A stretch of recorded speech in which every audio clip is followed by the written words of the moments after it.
हाँ, प्रणाम भाभी जी। हाँ बोलो। जय जिनेंद्र सबको।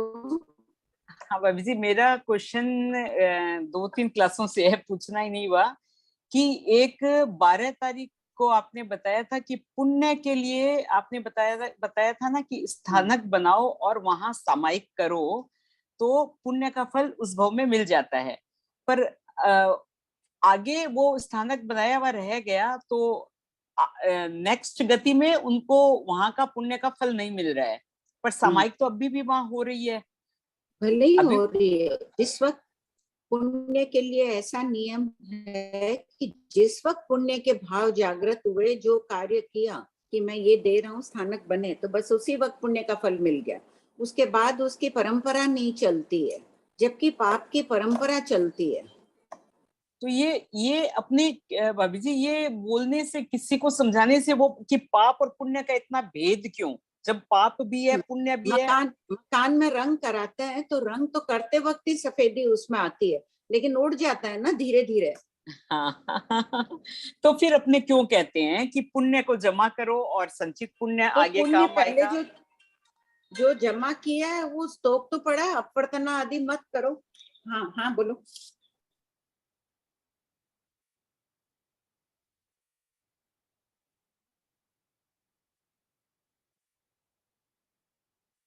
हाँ भाभी जी, तो हाँ वो बोलो। हाँ हाँ ठीक है, पुण्य जो इकट्ठा हुआ तो फिर अभी जैसे आपने बताया कि वो आगे भव में काम नहीं आने वाला, तो अपने एक बार में लॉटरी खुल गई, किसी आदमी के एक बार में करोड़ रुपया आ गया, उसको संचित करके रखो, व्यर्थ में उसको नष्ट मत करो।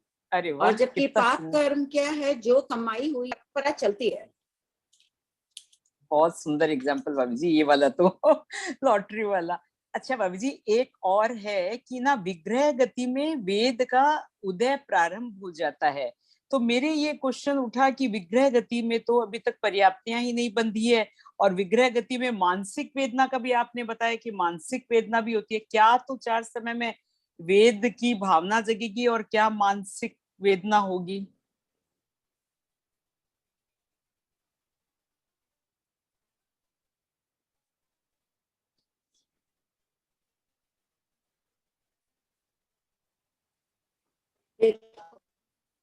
भाभी जी अपने भी आवाज। अभय स्त्री वेद का उदय चल रहा है, लेकिन अपनी परिधि ही रहता है। कर्मलता का उदय नहीं रुकेगा वेद मोहनिया। क्या इस समय अपन ज्ञान पढ़ रहे हैं, अपना वेद भोगने की इच्छा हो रही है? नहीं हो रही है ना।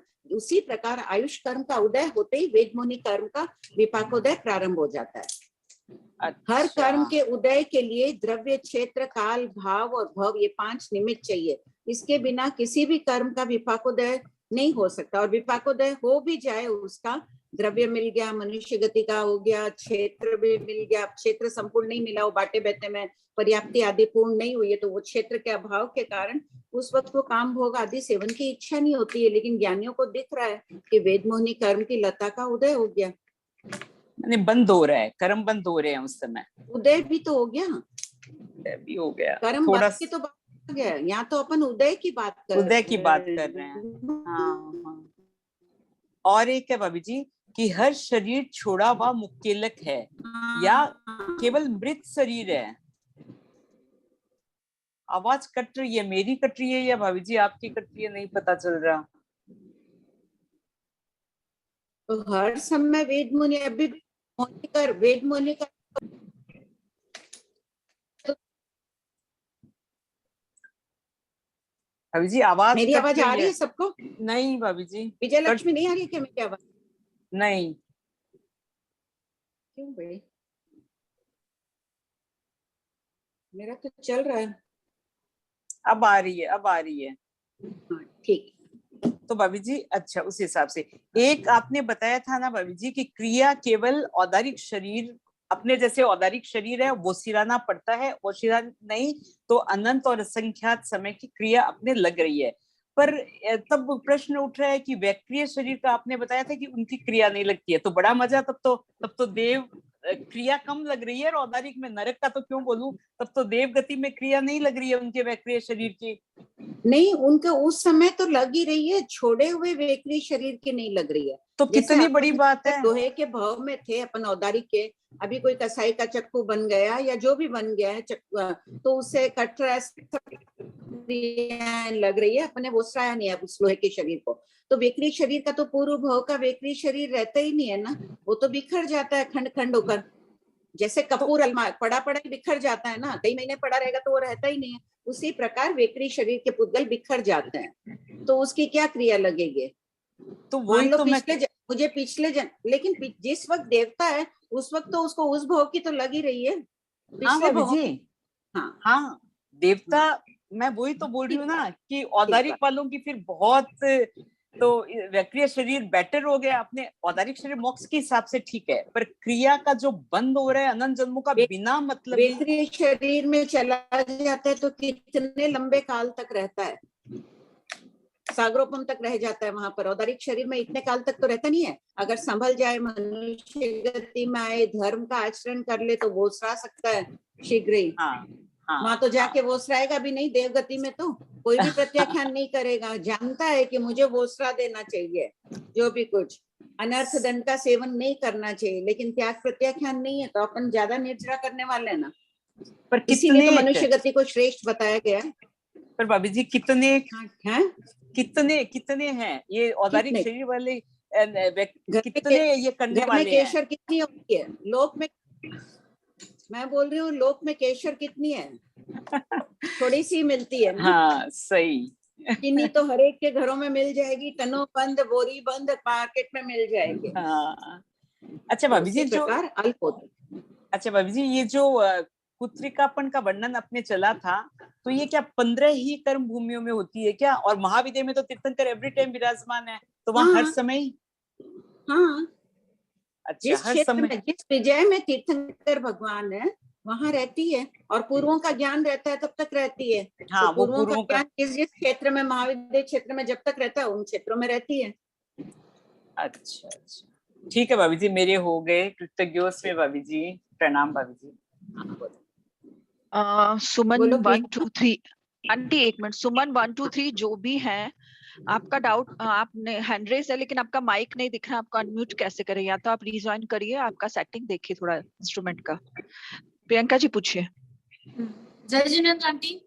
जय जिनेन्द्र आंटी, वो तीर्थंकर भगवान और केवली का जो डिफरेंस था ना, उसमें एक डाउट है कि तीर्थंकर भगवान को जब केवल ज्ञान प्राप्त होता है तो देवदूत भी बचती है, तो क्या केवली को भी जब केवल ज्ञान प्राप्त होता है किसी मुनिराज को, तो क्या देवदूत भी बचती है? हाँ, भजना है, सबके भजने के नियम नहीं है, किसी किसी के बचती है। तीर्थंकर के तो बचेगी, ये नियम है ना, तीर्थंकर के तो नियम है, बच सकती है, देवता कुसुम वृष्टि आदि करते हैं। हाँ हाँ। और आंटी वो जो इसका सूर्य का पढ़ाया था ना आपने कि 18 मुहूर्त का ही दिन रहता है उत्कृष्ट। हाँ, 18 मुहूर्त का दिन। हाँ, जब तो प्रथम मंडल में, जब सूर्य प्रथम मंडल में होता है, प्रथम मंडल सबसे छोटा है, धीरे धीरे गति करता है, तो 18 मुहूर्त का दिन है।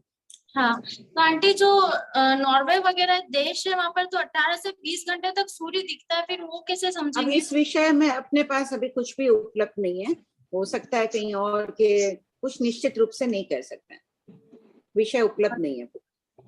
अच्छा अच्छा, ठीक है आंटी। आंटी, और प्रश्न नंबर 1778, इसमें ये जो तीर्थंकर और केवली के और भेजे थे ना 4-5, कुसुमबुच्चा के पास मिले भेजे, उसमें परमाणुओं लिखा हुआ है ना, उत्कृष्ट परमाणु, सर्वश्रेष्ठ परमाणु, उसको सर्वश्रेष्ठ औदारिक पुद्गलों से कर लो। ठीक है, औदारिक शरीर है ना तीर्थंकरों का वंक, और भी पॉइंट सब खोजो, 108 थे, अभी इतने ही मिले हैं, अभी तक तो 93 आए, अभी खोजो सबको, एक एक दो दो सब निकाल के लाना, सोचकर, ठीक है। हाँ आंटी, प्रश्न नंबर 1778, पेज नंबर बोलो। Page number 322। हाँ हाँ बोलो आंटी, इसमें फोर्थ वाला जो पॉइंट है कि विदिशा एक आकाश प्रदेश छोड़े, इसको कैसे समझना? जैसे 4 दिशाएं है ना, ये दिशा हो गई समझ लो, ये उत्तर दिशा है, और उसके बाद में ये पेंसिल रख रही हूँ, बस एक आकाश प्रदेश की ऐसे चौड़ी है, फिर यहाँ से पूर्व दिशा प्रारंभ हो जाएगी। ये उत्तर है, ये एक पेंसिल जितनी पूर्व दिशा, तो एक आकाश प्रदेश की चौड़ी हो गई ना। लंबी तो पूरी लोकांत तक है, लोक में भी है और अलोक में भी पूरी चली गई है ये नहीं पेंसिल। ऐसे भी समझा जाए ना, अगर इनको ऐसे समझा जाए तो फिर ये यहाँ पर है क्या? ये तो कितना ज्यादा डिफरेंस हो रहा है ना नहीं, इनमें। ऐसे है ना, दिशाएं ऐसे है। 10वें शतक में बहुत विस्तार से इनका वर्णन आ जाएगा। दिशाएं मेरू पर्वत के पास प्रारंभ में 2 प्रदेशीय, फिर 4 प्रदेशीय, जैसे बेडूकाकार है ना, अंगुलियों के बीच का, शास्त्रकार इस आकार को बेडूकाकार कहते हैं। ये 2 प्रदेशीय, 4, 6, 8 ऐसे विस्तृत होती गई है। अब ये दिशाएं दोनों समाप्त हुई, ये विदिशा पेन है, वो विदिशा है, ऐसे गया तिरछा। फिर यहाँ पे पूर्व दिशा ये प्रारंभ हो गई, 2 अंगुलियां ये हो गई पूर्व दिशा आ जाएगा। ये बहुत विस्तार से दिशाओं का टुकड़ा चलेगा 10वें शतक में। फिर भी जो 1780। हाँ बोलो। इसमें अवगाहन वाला क्यू भी संख्यात आकाश प्रदेश अवगाहन होता है। और पहले कि कोई भी जीव मतलब लोकांत में उत्पन्न नहीं होता है, वो असंख्यात आकाश प्रदेश ही गार्ड करेगा ना। ये पेन लोकांत है। आंटी आपकी आवाज बहुत कट रही है। समाप्त हो रहा है, जहाँ पेन समाप्त हो रहा है इसके आगे सारा मेरा तो चल रहा है बराबर। आंटी आवाज पूरी कट गई आपकी। विमला जी आप अनम्यूट है, आप साथ के साथ मत बोलिए प्लीज। जिनको भी अनम्यूट करते हैं ना, उनका नंबर नहीं आया है तो वो ध्यान रखें कि उनके आसपास में थोड़ा डिस्टरबेंस नहीं हो। आप साथ साथ मत बोलिए प्लीज विमला जी।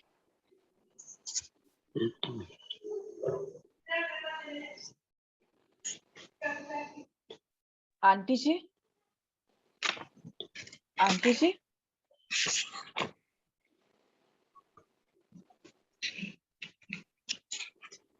आंटी आपकी स्क्रीन भी नहीं दिख रही है।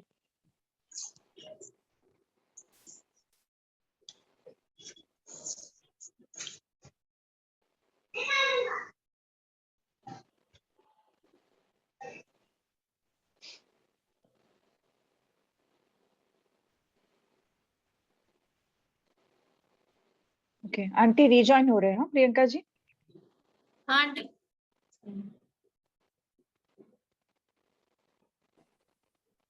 अब आ रही है आवाज मेरी? हाँ आंटी अब बोलिए। हाँ बोलो। क्या जैसे देखो ये लोकांत है, सूक्ष्म जीव, सबसे छोटी अवगाहना सूक्ष्म जीवों की होती है। वो अगर इस पेन एक ही प्रदेश समझो लोकांत को, यहाँ उत्पन्न हो असंख्यात प्रदेश, उसको चौड़ा होना है तो आलोक में जाएगा क्या? नहीं जाएगा, नहीं जाएगा ना। तो उसको यही फैलना, तब तो ये थोड़ी दूर उत्पन्न होगा और यहाँ फैलेगा। हाँ। चारों तरफ फैलेगा ना, इसलिए थोड़ी दूर उत्पन्न होता है, एकदम इस स्पॉट पे उत्पन्न नहीं होता है। अच्छा, फिर उसमें लिखा है परंतु उसके असंख्यात आत्म प्रदेश लोकांत के एक प्रदेश पर भी रह सकते हैं, इसका क्या अर्थ है? हाँ, ये लोकांत का एक प्रदेश है, ये एक प्रदेश ही है, पेन को समझ लो। इतनी दूर उत्पन्न हुआ, वो इतना फैला, तो प्रत्येक जीव के आत्म प्रदेश कितने होते हैं? संपूर्ण लोकाकाश जितने, असंख्यात कितने? असंख्यात पूरे लोक में समा सकते हैं ना, केवली समुद्घात करें तो उतने, और उसको रहना एक छोटे से बिंदु जितने पॉइंट में, तो असंख्यात आत्म प्रदेश तो इस पर आएंगे। अपन भी अभी जहां बैठे हैं, प्रत्येक अंगुली का भी टिप है, ये भी कितने आकाश प्रदेशों पर है? असंख्यात आकाश प्रदेशों पर है। हाँ, इतने वैसे समझ। अच्छा आंटी। आंटी और एक डाउट है कि जैसे अपन तो भरत खंड के नहीं, भरत क्षेत्र के पहले खंड में रहते हैं ना, एक छोटा सा क्षेत्र है। तो जब सूर्य उदित होता है तो कहीं पे अस्त दिखाई देता है और कहीं पे उदित, मतलब कहीं रात और कहीं दिन, ऐसा क्यों होता है? जैसे अमेरिका में रात है तो दिन है। अभी उन्होंने वही पूछा था ना, अपने पास गणित उपलब्ध नहीं है। अपन निश्चित रूप से कह नहीं सकते हैं कि हो सकता है लवण समुद्र के चंद्र की रोशनी आ रही है, या हो सकता है इस एंगल में। तो इस विषय में हमारा ऐसा फरमाते हैं, ज्यादा बोलना ही नहीं। अपने पास अभी जैन गणित पूरा उपलब्ध नहीं है, विषम काल के कारण। अपना पंचांग भी अपन जैन गणित से नहीं बनता है, वैष्णव पंचांग से बन रहा है। अच्छा अच्छा, ठीक है aunty, thank you aunty. Vimla ji पूछिए। विमला जी, हेलो। हाँ बोलिए विमला जी। हाँ, मेरा वो तीर्थंकर के बारे में पूछ सकते हैं अभी? हाँ बोलिए। वो दूसरा प्रश्न है उसमें, वो क्या तीर्थंकर की आ गति 38 की होती है? 38 क्या होता है? और जीव के 363 भेदों में से 38 वे 3 किलविशी, फिर वे 3 प्रथम नरक। ये क्या है, कुछ थोड़ा समझ में ये नहीं आ रहा। दिया वैमानिक 38 प्रकार के होते हैं, उनमें 3 किलविशी को छोड़कर शेष 35 स्थानों से तीर्थंकर भगवान की आगति है। ये 35 तो देवलोक के हुए और प्रथम 3 नरक से आए हुए होते हैं। इस प्रकार 38 की आगति हो जाती है। और फिर एक 28वां है, इनके राजमहल में एक मोती का वृक्ष नियम से उगता है और रोपित करते हैं वे अगले ही दिन में मोतियों से। क्या होता है वो समझ में नहीं। मोतियों से पूरा भर जाता है एकदम वो पेड़। अच्छा, और वो महल में ही उगता है, ऐसा क्या नियम है? हाँ, तीर्थंकर भगवान अपनी माता से मोती मांगते हैं। मरुदेवी माता के विषय में ये भजन भी चलता है, काफी प्रचलित था पहले। इसमें है कि माता सोचती है छोटा बच्चा है, मोती खा लेगा, मना करती है। बहुत उसको ऋषभदेव भगवान को बोलती है वो कि मैं तुमको ये मिठाई दूंगी, कपड़े दूंगी, खिलौने दूंगी। वो मानते नहीं है, जिद करते हैं मुझे 2 मोती दो।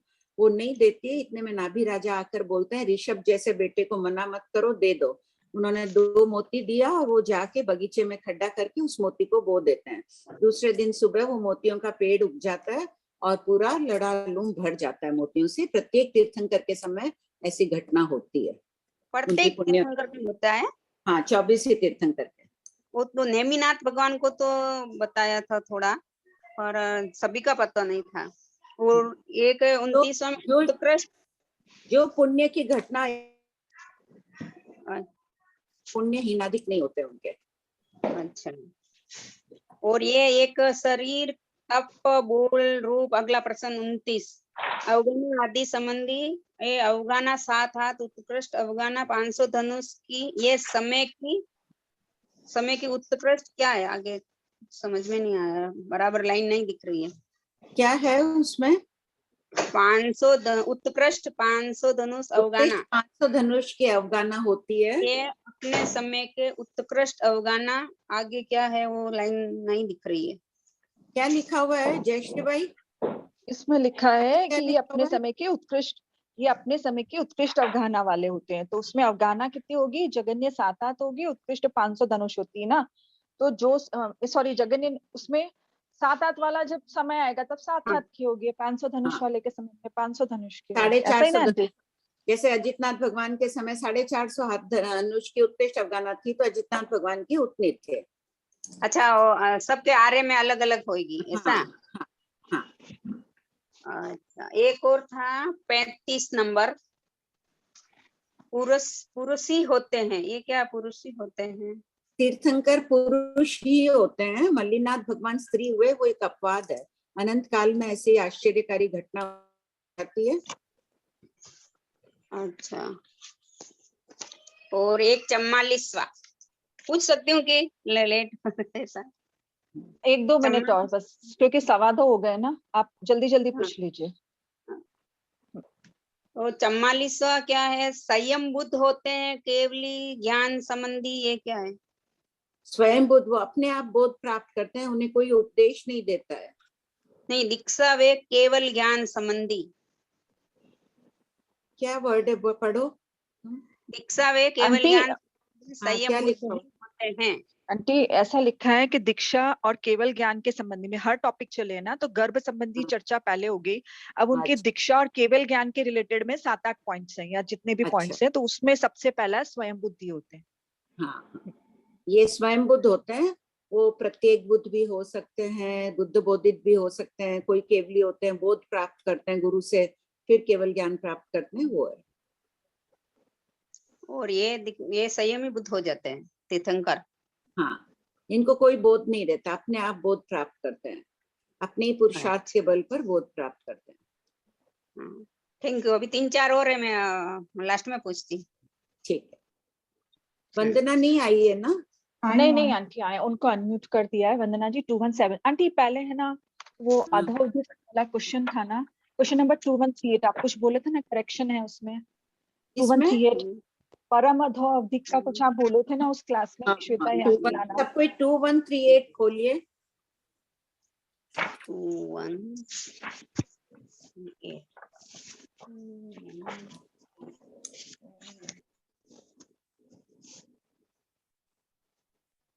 प्रश्न में ये रहेगा, अधो अवधिक और परम अवधिक किसे कहते हैं? परम अधो नहीं होगा, अधो शब्द काट दीजिए, उत्तर में भी काट दीजिए। उत्कृष्ट देखने वाला परम अवधिक कहलाता है। कितनी बड़ी गलती की हुई है। आंटी 3-4 डाउट्स बाकी, उसमें मेरा भी इंक्लूड है। 3:10 पे फिर लेंगे, अभी पढ़ना स्टार्ट ठीक। करते। 2170 से पढ़ना है।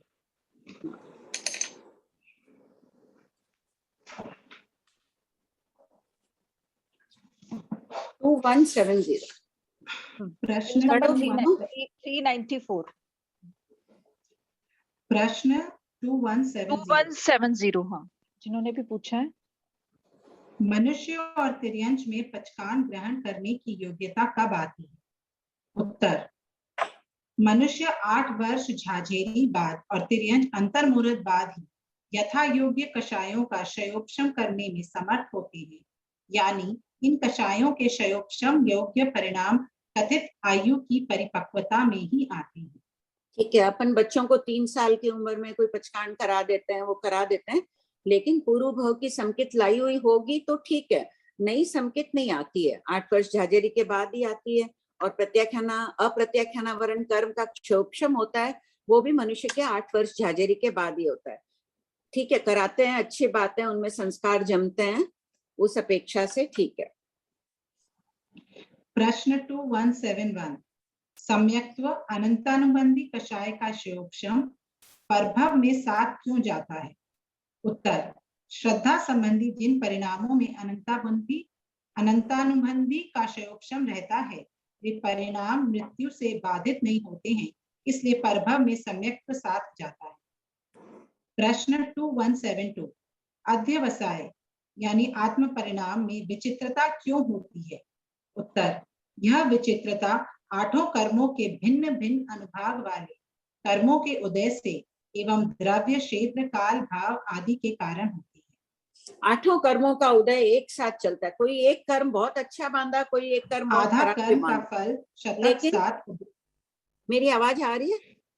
लेकिन जब 8 मिल जाते हैं, एक साथ में 8 का उदय आ रहा है, तो फिर भिन्न भिन्न उसे चित्रता गर्भ अध्यवसाय कहते हैं, कि विचित्र होते हैं वो अध्यवसाय। आधा कर्म का फल शतक 7 उद्देशक 8। पूर्वापर संबंध क्रिया का ही वर्णन चल रहा है। क्रिया आधा कर्म आहार आदि के उपभोग से भी होती है, इसलिए इसका वर्णन किया जा रहा है। प्रश्न 2173, आधा कर्म आहार आदि किसे कहते हैं? उत्तर, साधु के लिए आहार, वस्त्र, पात्र, मकान आदि बनाना, अर्थात साधु के निमित्त सचित को अचित करना आधा कर्म आहार आदि कहलाता है। ठीक है, आहार में भी जीव हिंसा, जो भी वस्त्र का निर्माण होता है, जैन धर्म में साधुओं का निर्माण किस लिए होता है? सिर्फ और सिर्फ अहिंसा के लिए। कोई जोड़ नहीं मिलेगी जैन साधुओं जैसी अन्य विश्व में कहीं भी। वस्त्र, पात्र, मकान, जो भी कुछ बनते हैं। आंटी है ना, 2171 में गुलाब जी बोल रहे हैं, वो समझा दीजिएगा। आप ये पहले फरमा दीजिए, फिर गुलाब जी का है। 2172 पूछ रहे हैं ना? नहीं, 2171 पहले गुलाब जी ने बोला कि ये समझा दीजिए। पहले आप जो फरमा रहे थे आंटी, वो पूरा फरमा दीजिए। तो अनीता जी, जो करेक्शन है ना, वो लास्ट में क्लास में बता देंगे। जो करेक्शन आप नहीं नोट कर पाए, वो लास्ट में बता देंगे, क्लास एंड होगी तब। आंटी आप फरमाइए। तो आधा कर्म जैन साधुओं जिस सूक्ष्म हिंसा का अहिंसा का पालन करते हैं, उनकी जोड़ विश्व में कहीं नहीं है। उसके लिए अपन बहुत गौरवान्वित रहना चाहिए हमें, और हम कितना में आगे बढ़ रहे हैं उसको अपनी, अभी कम से कम चातुर्मास में तो अपनी एक डायरी रहनी चाहिए कि हमारी साधना कितनी ऊंची उठ रही है। जो भी इन सब चीजों के निर्माण में हिंसा होती है, इस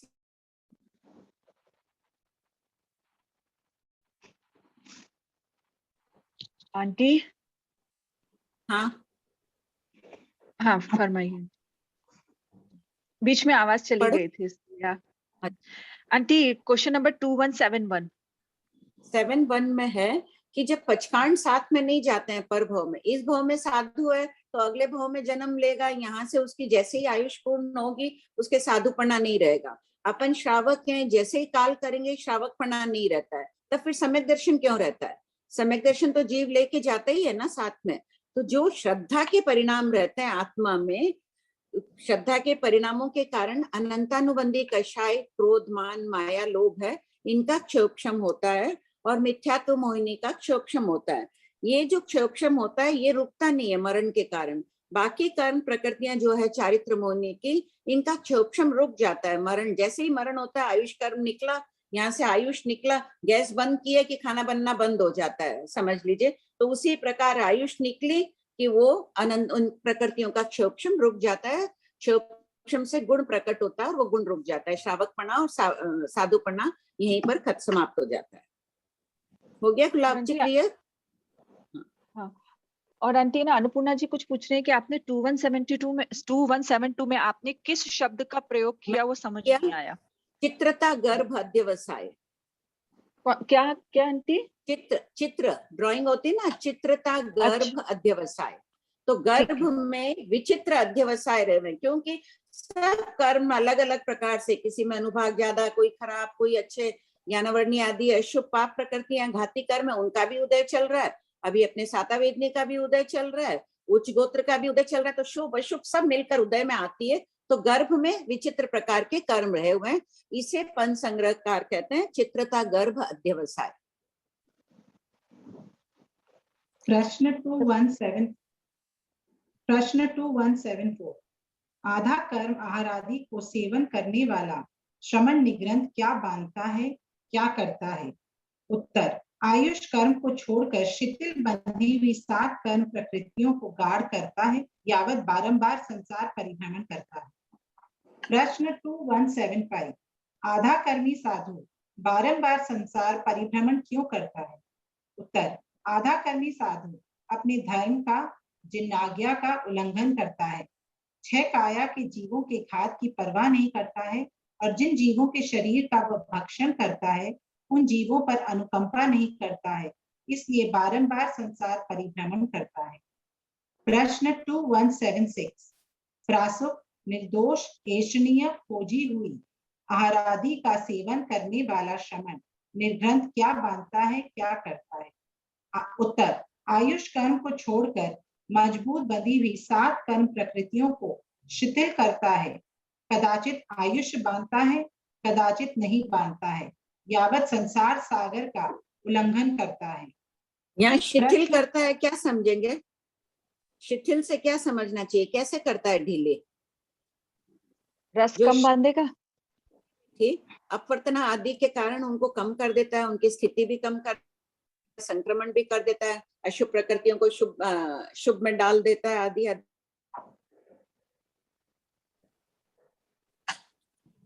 मुख्य तो अपवर्तना ही काम करती है। जिन आज्ञा में भगवान महावीर की आज्ञा में चल रहा है तो वो कर्म प्रकृतियों को शिथिल कर रहा है। अपन भी अपने योग्य, अपन सब भगवान महावीर की आज्ञा अनुसार जीवन यापन कर रहे हैं। ठीक है, अपने से बहुत हिंसा होती है, अलग बात है, कषाय की मात्रा कम हुई होगी, सब परिवर्तन तो आता ही है, बिना परिवर्तन आए साधना हो ही नहीं सकती है। कोई सोचे कि नहीं मैं तो परफेक्ट हूँ, मेरे में कोई परिवर्तन की आवश्यकता ही नहीं है, तो सोचो कि मार्ग अवरुद्ध हो रहा है। आंटी फिर यहाँ पे शिथिल में सिर्फ अपवर्तना लेना है कि संक्रमण और रसगात भी बोल सकते हैं? संक्रमण भी हो गया, अशुभ कर्म प्रकृतियां शुभ रूप परिणित हो गई, तो वो ढीली हो ही रही है ना थोड़ी।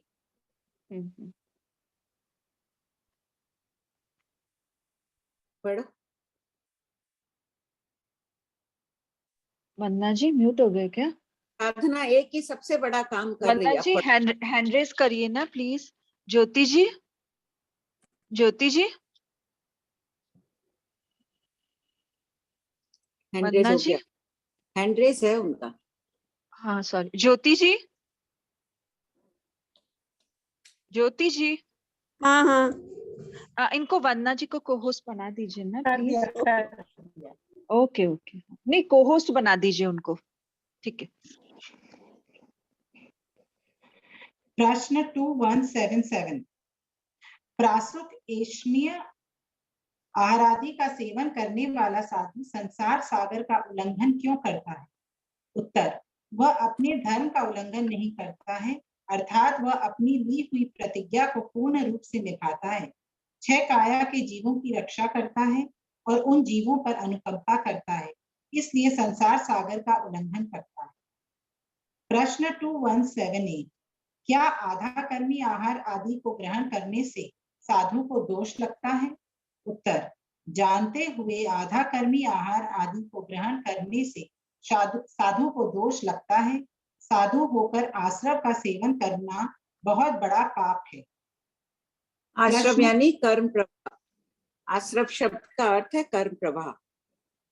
प्रवाह होता है या कर्म से संबंधित है, इसलिए कर्म कह दिया। प्रश्न 2179, आधा कर्म उद्देश्य आदि आहार देने वाला कैसी आयु का बंध करता है? उत्तर, अल्प आयु का बंध करता है। प्रश्न 2180, भंते क्या एक बार झांक के देखो अपन कैसा देते हैं। मैं तो नहीं दे रही हूँ, पा रही हूँ निर्दोष, बहुत गलत कर रहे हैं। पढ़ो। प्रश्न 2180, भंते क्या अस्थिर बदलता है, टूटता है और स्थिर नहीं बदलता, नहीं टूटता है? उत्तर, हाँ गौतम, अस्थिर बदलता है, टूटता है और स्थिर नहीं बदलता है, नहीं टूटता है। प्रश्न 2181, 6 द्रव्यों में कौन से द्रव्य स्थिर हैं और कौन से अस्थिर? उत्तर, 1, 6 द्रव्यों में अरूपी जीवादि 5 द्रव्य स्थिर हैं, वे न ही बदलते हैं और न ही टूटते हैं। 2, खुदगल अस्थिर हैं, इसलिए कर्मादि रूपी द्रव्य बदलते हैं और टूटते हैं। प्रश्न 2182, आधा कर्मी साधु के वर्णन के पश्चात स्थिर अस्थिर पदार्थ का वर्णन क्यों किया है? उत्तर, 1, आधा कर्मी साधु के भी कर्म अस्थिर हैं, क्योंकि कर्म उद्धवर्तन अपवर्तन आदि से बदलते हैं और निर्जरा द्वारा आत्मा से अलग होते हैं, किंतु उनका जीव स्थिर है क्योंकि वह सदैव जीव रूप में ही रहता है। 2, स्थिर साधना वाला आधा कर्मी नहीं होता है, अस्थिर साधना वाला ही होता है। संभावना है कि इन कारणों से आधा कर्मी साधु के वर्णन के पश्चात स्थिर अस्थिर का वर्णन किया गया है। असंवृत अंगार का थोपड़ा, शतक 7 पेशक 9। सुरेंद्र जी सुराना पूछ रहे हैं कि आधा कर्म में श्रावक का भी सहयोग रहता है, तो साधु को भी दोष लगता है और श्रावक को भी लगता है? तो अगर साधु जानते बूझते ले रहे हैं तो दोष लगता ही है ना साधु को। ये प्रश्न आ ही गया ना पहले अभी, क्या आधा कर्मी आहार का, क्या आधा कर्मी आहार को 2178 साधु को पता तो फिर साधु को तो लग रहा है, वो पूछ रहे श्रावक को भी लगता है क्या? वो बरा रहा है तो श्रावक को तो लग ही रहा है। ये नेक्स्ट प्रश्न है ना, अल्पायु का बंद कर रहा है। हाँ, तो अल्पायु का बंद है ना, कर्म का ही बंद कर रहा है। मनुष्य अल्पायु का बंद, मनुष्य आयु पुण्य प्रकृति है, लंबी आयु बांधना अच्छा है। और विनीता जी कह रहे हैं कि आप ऐसा कुछ बता रहे थे कि साधना एक ही बड़ा काम कर रही है, उसके बाद शायद मैंने कुछ प्रश्न पूछ लिया तो वो चीज पूरी कंप्लीट नहीं हो पाई। साधना तो से बड़ा काम हो रहा है, अपवर्तना हो रही है। जीवन का उद्देश्य भी क्या है? शीघ्र मुक्त होना, और मुक्त होने के लिए कर्म प्रकृतियों को कम करना है। धीरे धीरे भोगते जाएंगे, तब तो लंबे काल तक संसार में रहना पड़ेगा। तो जितने करण है उनमें सबसे उच्च कोटि का करण है अपवर्तना।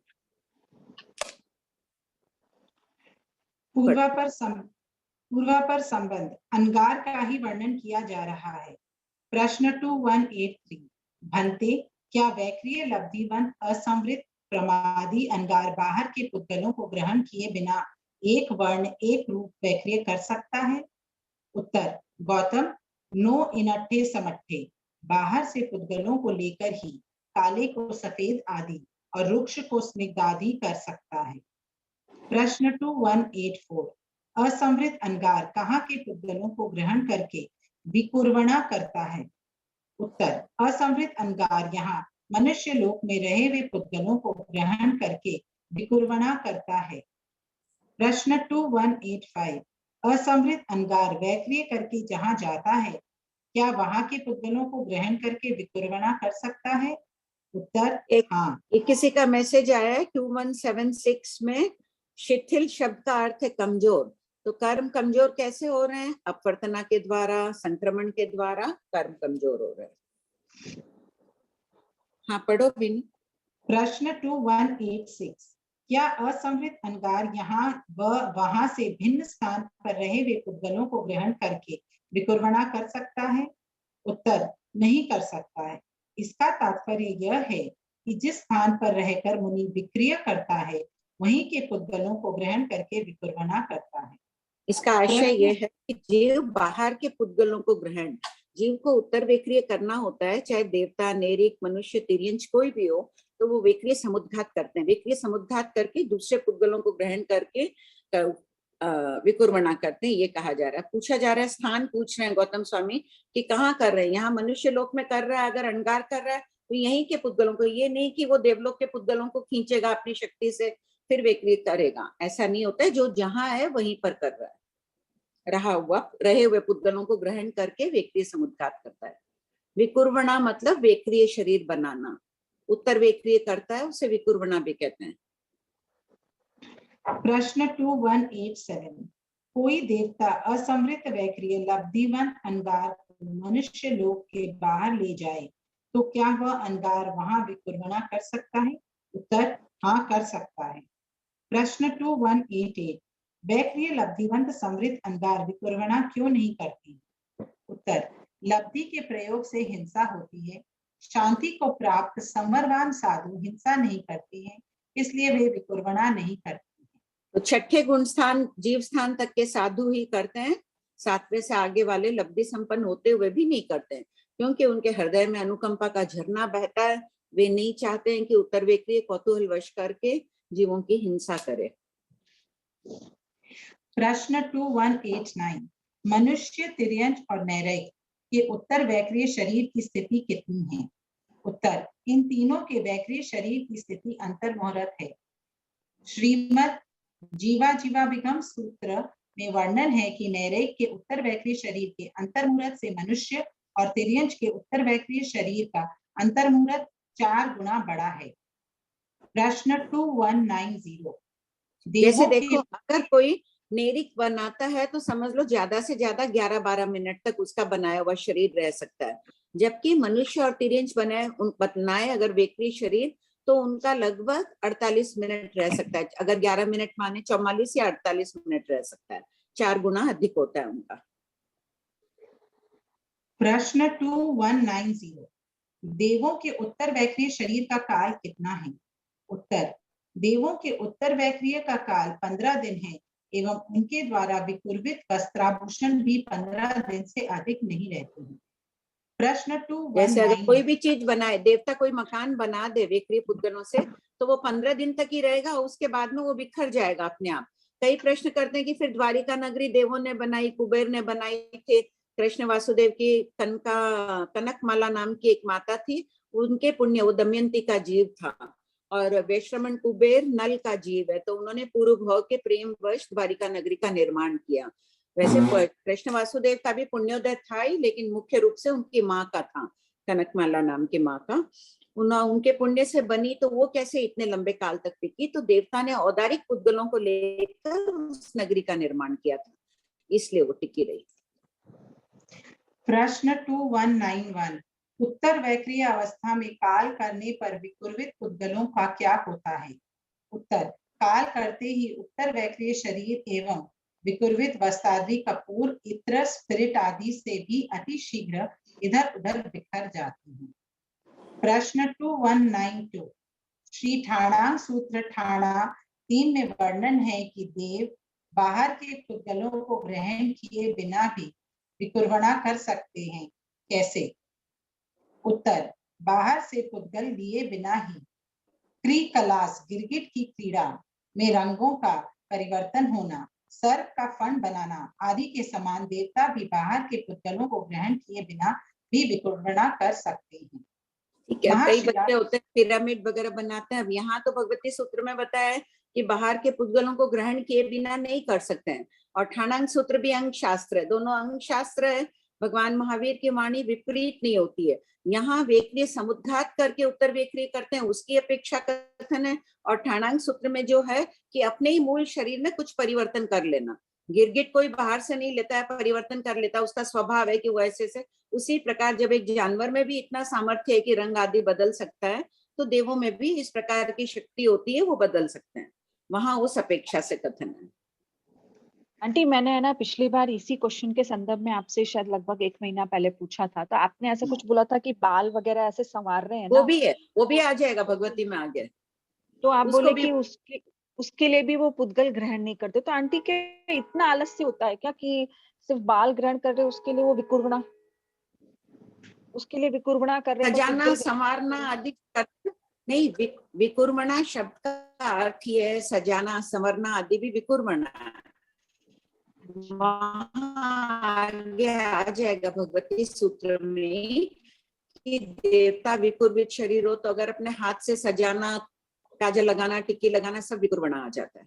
तो इसमें बाहर के पुद्गल ग्रहण नहीं किए, विक्री समुद्घात के द्वारा ग्रहण नहीं किए जा रहे हैं। ऐसे तो पुद्गल ग्रहण किए, ऐसे बहुत सामर्थ्य कईयों में, जैसे गिरगिट के सामर्थ्य वैसे देवों में अन्य प्रकार की ऐसी क्रीड़ाएं करने का बहुत सामर्थ्य होता है। कई मनुष्य भी कितने शक्तिशाली होते हैं ना, कैसे कैसे रूप बना के खड़े हो सकते हैं, हाथ ऊपर करके तलवार की धार पर पूरा ऐसे से खड़े हो जाते हैं, तो भिन्न प्रकार का अपना रूप बना लेते हैं वो। ये लब्धियां हैं। जब विद्याधरों को भी 48,000 प्रकार की लब्धियां आती ये होती है, उनके पास भी विद्याएं होती है, तो देव तो और ज्यादा पुण्यमान होते हैं उनसे भी। धर्मेंद्र ने नमी विनमी को 48,000 विद्याएं दी थी, विद्याधर के पास इतनी थी। वर्तमान में अभी 5वां आरा चल रहा है, कम हो गई। आंटी एक निवेदन था, आंटी एक निवेदन था, ये महाशिला कंटक संग्राम जो है ना, ये इस थोकड़े की किताब में भी देखा ना आंटी, इसका कुछ स्टोरी नहीं दिया हुआ है। आप अगर शॉर्ट में थोड़ी सी स्टोरी दे देंगे, समझा देंगे ना, तो थोड़ा अच्छे से समझ में आ जाएगा। उसमें तो सिर्फ एक पैराग्राफ ही दिया, आपने एक पूरा थोकड़ा इतना बड़ा खोला, उसमें सिर्फ एक पैराग्राफ दिया, स्टोरी कुछ भी नहीं पता आंटी, अब बता देंगे तो। हाँ तो ये पढ़ लेते ना, इसमें पूरी स्टोरी आ ही गई है। नहीं आंटी तो भी थोड़ा सा, ये लड़ाहार कहाँ से आया, ये क्या हुआ, ये सब कुछ इसमें नहीं दिया है आपने। देव प्रदत्त शायद क्षणिक महाराज की संकेत की परीक्षा की थी देवता ने, और बहुत प्रसन्न हुए उनके दृढ़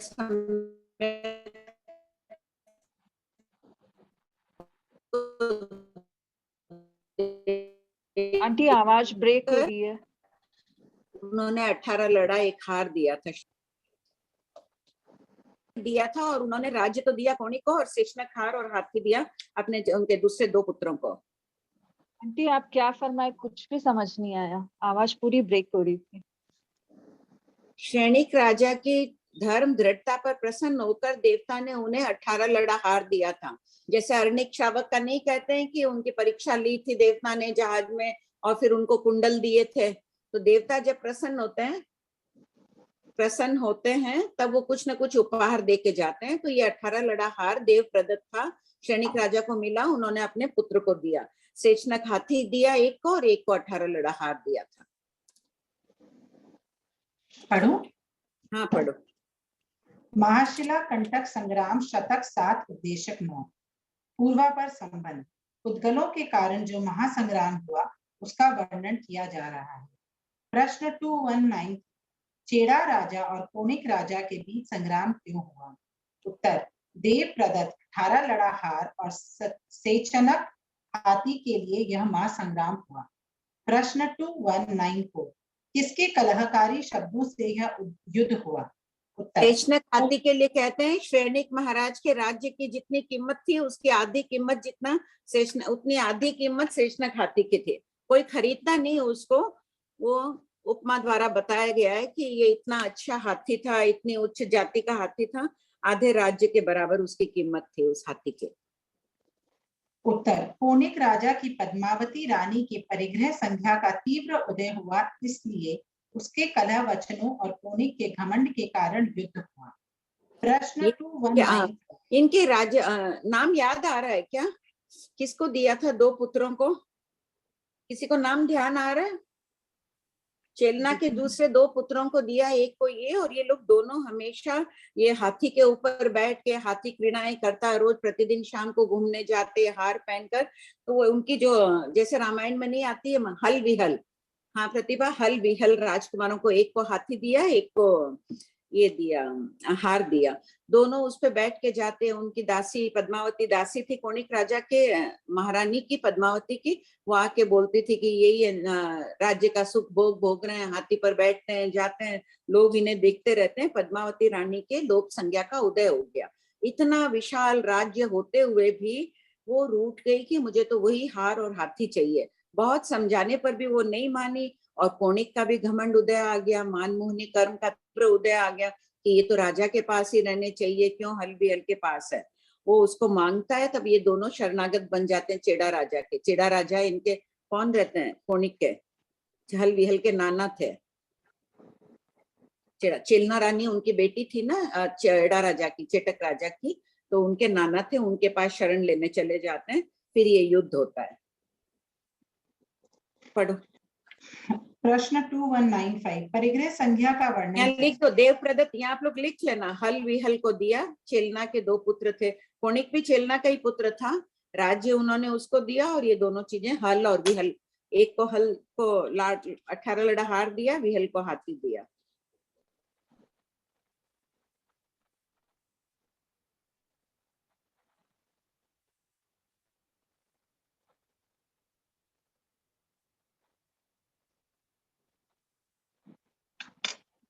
प्रश्न 2195, परिग्रह संज्ञा का वर्णन कीजिए।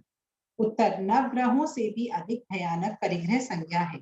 इस परिग्रह की पीड़ा में जो जकड़ जाता है वह तनाव से ग्रसित रहता है तथा मृत्यु शैया पर भी तड़पता रहता है। प्रश्न 2196, कोणिक के पुण्यानुबंधी पाप का संक्षेप में वर्णन कीजिए। उत्तर, पति के स्नेहवश महारानी चेलना ने भविष्य की घटनाओं से आतंकित होकर अपने नवजात बालक कोणिक को कचरे के ढेर उकरड़ी पर फेंकवा दिया। उस पुण्यवान बालक को फेंके जाने पर अशोक वन प्रकाश युक्त हो गया। कोणिक चक्रवर्ती के तुल्य राज तेज रूप लक्ष्मी से दे दीप्यमान था। उसके पुण्योदय के कारण 2 इंद्र युद्ध में उसकी सहायता करने आए, किंतु भगवान महावीर का यह परम भक्त अहंकार वश काल करके चौथी नरक में गया। चौथी करेक्शन है, हाँ। उसमें छठी कर लो सब कोई, छठी नरक में गया। कोणिक जब गर्भ में आता है चेलना के, उसके मन में दोहद उत्पन्न हुआ कि क्षणिक महाराज के हृदय का मांस खाना है। तो अभय कुमार ने किसी भी उपाय से उसके दोहद को तो पूर्ण कर लिया, और चेलना समझ जाती है कि मेरे ये क्षणिक का शत्रु होगा, उसको फेंका देती है जन्मते ही। गर्भपात भी करवाने नहीं देता है और फेंका देती है। क्षणिक को मालूम पड़ता है तो उस कचरे के ढेर से उसको उठा के लाता है, खुद जाके उसकी हाथ को उकड़ी पे मुर्गी का बच्चा उसके टोंच मार देता है, जन्मजात बच्चे, खून निकलता था। तो क्षणिक इसके चेलना उसे प्यार नहीं करते थे, लेकिन कोणिक अपनी माँ को बहुत प्यार करता था, बहुत उसको अहोभाव था अपने माँ के प्रति। खून आता था तो क्षणिक महाराज खुद उस बच्चे का मुंह में अंगुली लेके उसका खून और निकाल के उसका करते थे। फिर भी थोड़ा सी शॉर्ट में उनके आगे का बोल ही देती हूँ। बाद में जब कोणिक बड़ा हुआ, सोचता है कि क्षणिक मेरा पिताजी तो मरते ही नहीं है, मैं कब राजा बनूंगा। अपने सेनापति और को अपनी तरफ मिला के उनको धन का लालच देकर जेल में डलवा देता है, और प्रतिदिन उनको 50 हंटर मारने जाता है, खाना भी नहीं देता है। लेकिन माँ ने कहा मैं एक बार मिलने जाऊंगी उनसे, माँ को हाँ भर देता है। माँ क्या करती थी, अपने बालों में मोदक भर लेती थी, बड़ा सा बना के वो बाल बांध लेती थी वैसे, और शरीर पर अपनी साड़ी पूरी शराब में जो के चली जाती थी। पूरे घाव भरे हुए रहते थे क्षणिक के शरीर पर। और क्षणिक महाराजा की संकित देखो, बेटा जितने हंटर मारता था तो उनको बेटे पर द्वेष नहीं आता था। कथाकार कहते हैं वो यही सोचते थे कि ये मेरे कर्म मेरे को 50 हंटर लगवा रहे हैं, और जाके वो शराब उनको मुंह में भी दे देती होगी और उसके घावों पर डाल देती थी। प्रतिदिन वो ऐसे करने लगी, खाना नहीं देने लगा। एक दिन उदयन था कोणिक का बेटा, वो खाना खा रहा था। कोणिक राजा अपने बेटे को गोद में लेके उसने लघु शंका कर दी और उसके थाल में चला गया। तो उसने उस तरफ का खाना हटा के दूसरी तरफ का खाना खा रहा था कोणिक।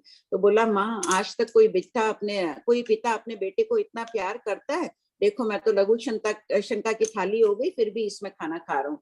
तो चेलना को हंसी आ गई। बोले आप क्यों हंसे?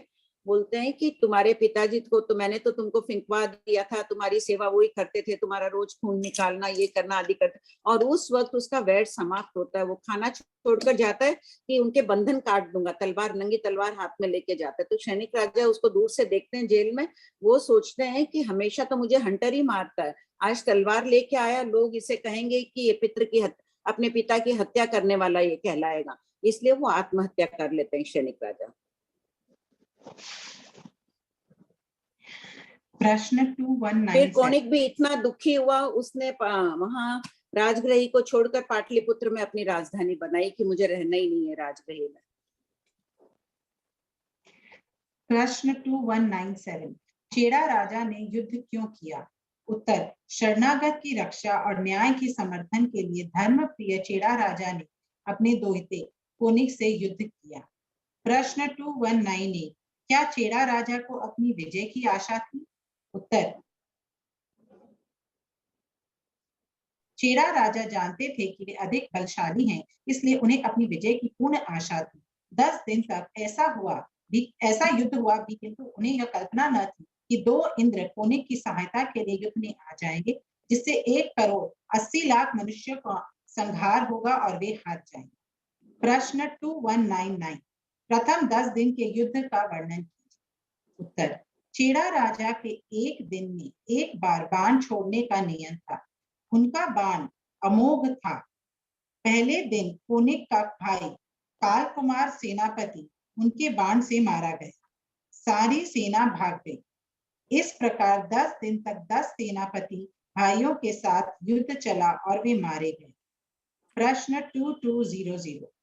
काल कुमार आदि 10 राजकुमार काल करके कहाँ उत्पन्न हुए? उत्तर, ये 10 राजकुमार आरंभ, समारंभ, शब्दादि विषयों के भोग संभोग के कारण अशुभ कर्म के प्रागभार से काल करके चौथी पंख प्रभा पृथ्वी में नैरेक रूप से उत्पन्न हुए। 2201। 11वें दिन क्या हुआ? उत्तर, 11वें दिन मनो इंद्रे, मनुष्यों में इंद्र कोनिक की बारी थी। उसने विचार किया कि मैं भी चेरा राजा के आगे टिक नहीं सकूंगा, अतः 3 दिन युद्ध स्थगित करके देव आराधना के लिए तिलक किया और अपने पूर्व भव के मित्र शकेंद्र और चमरेंद्र का स्मरण किया। कोनिक के पुण्योदय के कारण दोनों इंद्र युद्ध में आए। शकेंद्र जी पूर्व भव में कार्तिक सेठ थे, उस भव में कोनिक उनका मित्र था और देव भव में भी शकेंद्र जी का संगतिक था। प्रश्न दो प्रश्न है इससे रिलेटेड, 2:45 हो गए, एक बार ले ले डाउट्स। हाँ, ले लो। गुलाब जी और रीता जी के ये इस थोपड़े से संबंधित अभी आज जो रीडिंग करी उससे संबंधित ही पूछिएगा। गुलाब जी। हाँ, जय जिनेंद्र जी, मैं वो हलविल के को कह रही थी। हाँ, हलविल का कहने के लिए, और एक ही कोनिक राजा ने चंपा नगरी नामक में, चंपा नगरी में बसाया था ना, चंपा नगरी को बसाया था उन्होंने शायद, चंपा नगरी में। हाँ, ठीक बात है। पाटलिपुत्र में उनके पुत्र उदयन ने बसाया था। ठीक बात है, चंपा नगरी को अपनी राजधानी। ठीक, धन्यवाद, बहुत अच्छी बात है। मुझे आज नाम ध्यान ही नहीं। नीता जी। हाँ, मैं पूछ रही हूँ भाभी जी, प्रणाम।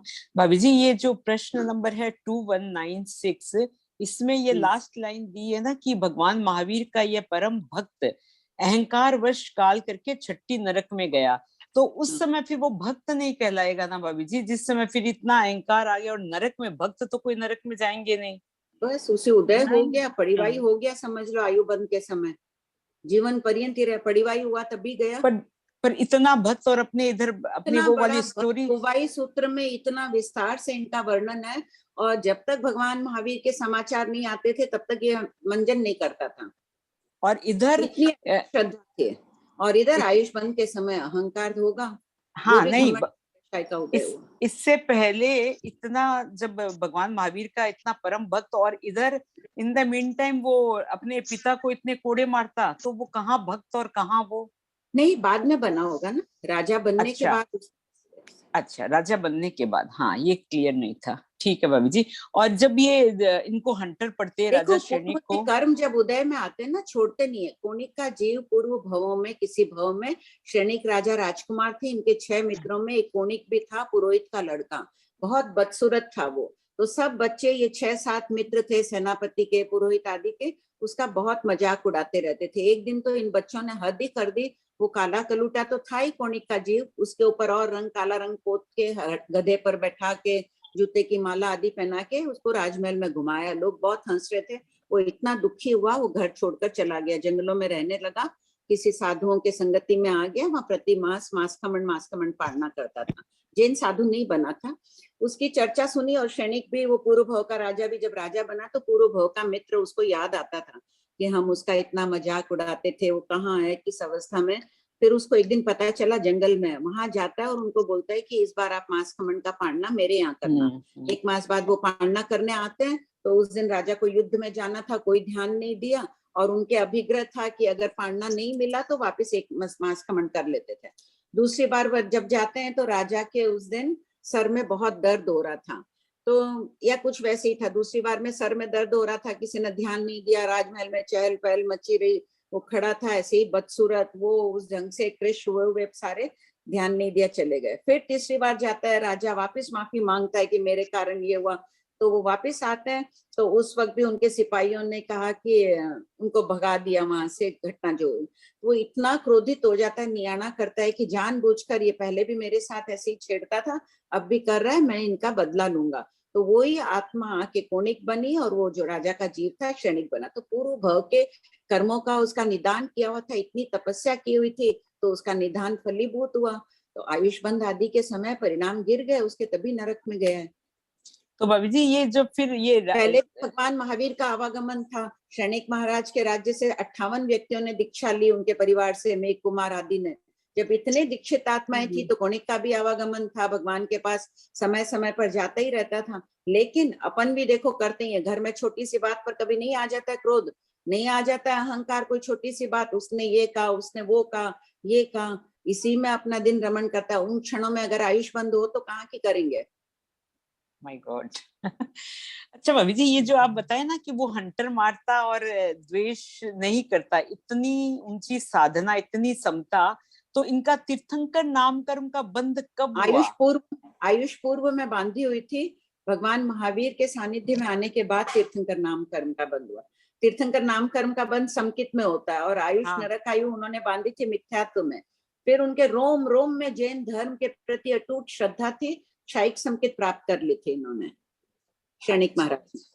और भाभी जी भगवान महावीर ने तीर्थंकर नामकर्म का बंध कैसे किया था? उन्होंने 1,60,00,000 मासखमण किए थे उस समय, हाँ मुनि के समय, नंदन मुनि के समय। ठीक है भाभी जी, हो गया विनीता जी? हाँ हो गया। हाँ विमला जी। अभी मैं वो प्रश्न पूछूं? नहीं, आपको मैंने नाम लिख लिया, मैं सबसे पहले आपको ही करूंगी 3:10 पे, अभी इससे संबंधित है ना। प्रियंका जी आप पूछ लीजिए।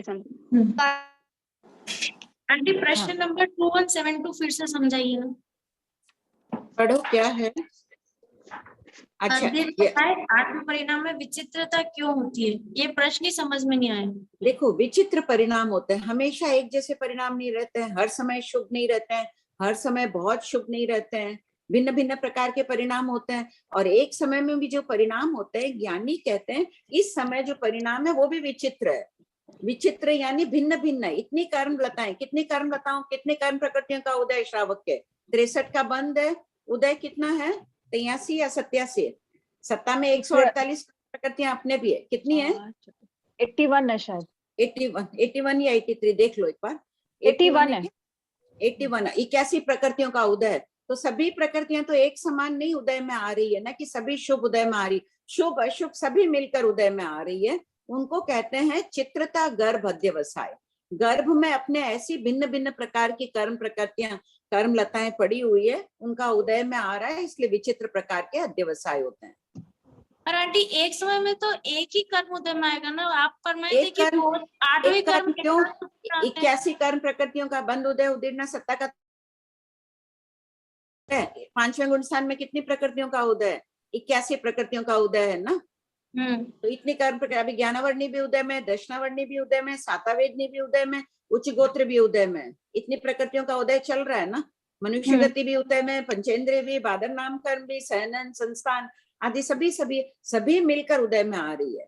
जैसे खाने की एक चीज बनाओ, 10 चीज बनाओ और सबको मिला के आपने चूर लिया, तो वो भिन्न प्रकार। भगवान फरमाए थे कि मतलब किसी भी एक ही चीज का वेदन कर सकते हैं।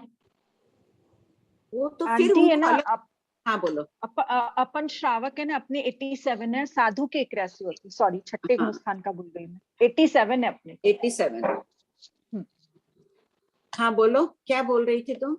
हाँ आंटी, मैं बोल रही थी कि जैसे एक वो एग्जाम्पल देते ना कि नदी में खड़े हैं, इधर तो पानी शीतल होता है, इधर धूप से तप रहे हैं, तो कोई बोलता है कि हम तो दो ही काम एक साथ कर रहे हैं, गर्मी भी और ठंड भी, तो नहीं एक समय में एक ही होगा, या तो धूप तपेगी या फिर पानी की शीतलता लगेगी।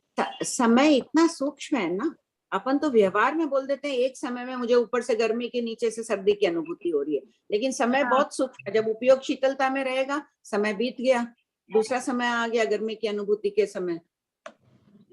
अच्छा, ठीक है आंटी। और आंटी वो जो श्रेणिक राजा वाला क्वेश्चन है ना, तो वो श्रावक थे ना जब वो उनकी काल आया उनका? नहीं, चौथे गुण स्थान श्रावक वर्ती थे। ठीक है।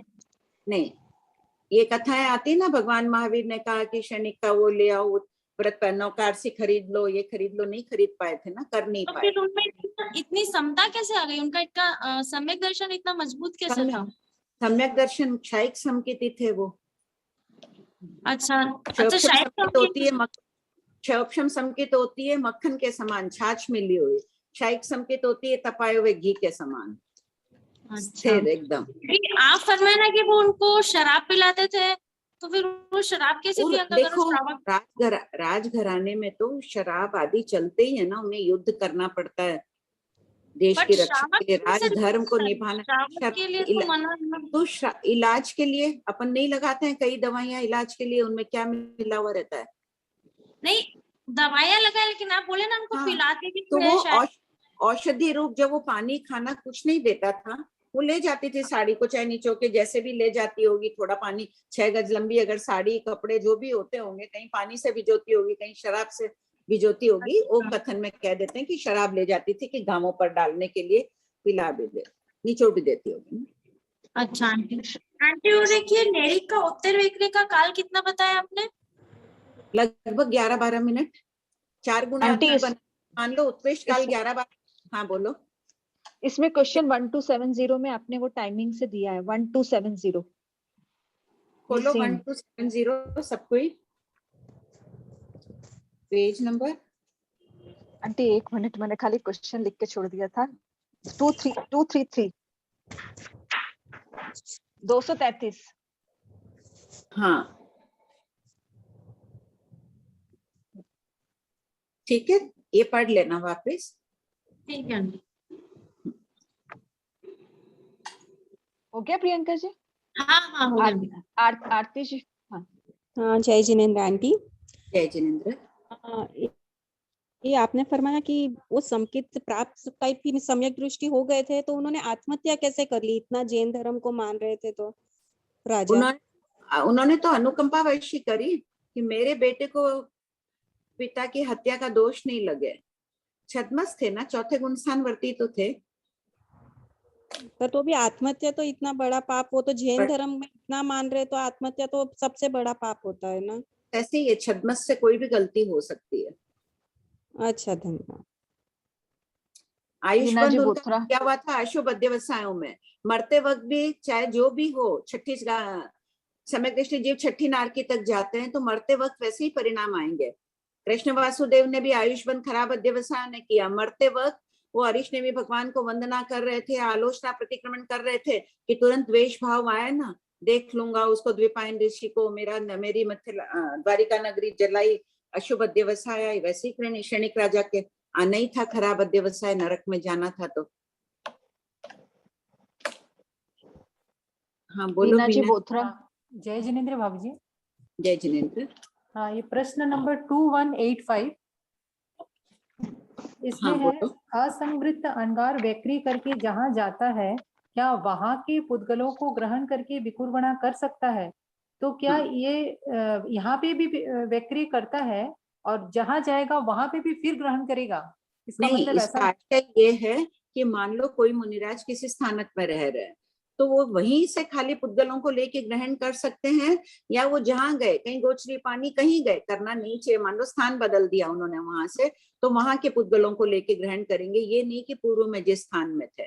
कई शिष्य सरल बुद्धि वाले भी होते हैं, अच्छा यहाँ के हैं, यहाँ के पुद्गल लेते हैं मनुष्य लोग के, तो जिस स्थान पर बैठे हैं बस फिक्स हो गया, उसी स्थान पर लेके करते हैं। जैसे अवधि ज्ञान आदि में होता है ना, किसी को किसी स्थान विशेष पर बैठने से ही अवधि ज्ञान प्रकट होता है, दूर चले जाने पर चला जाता है।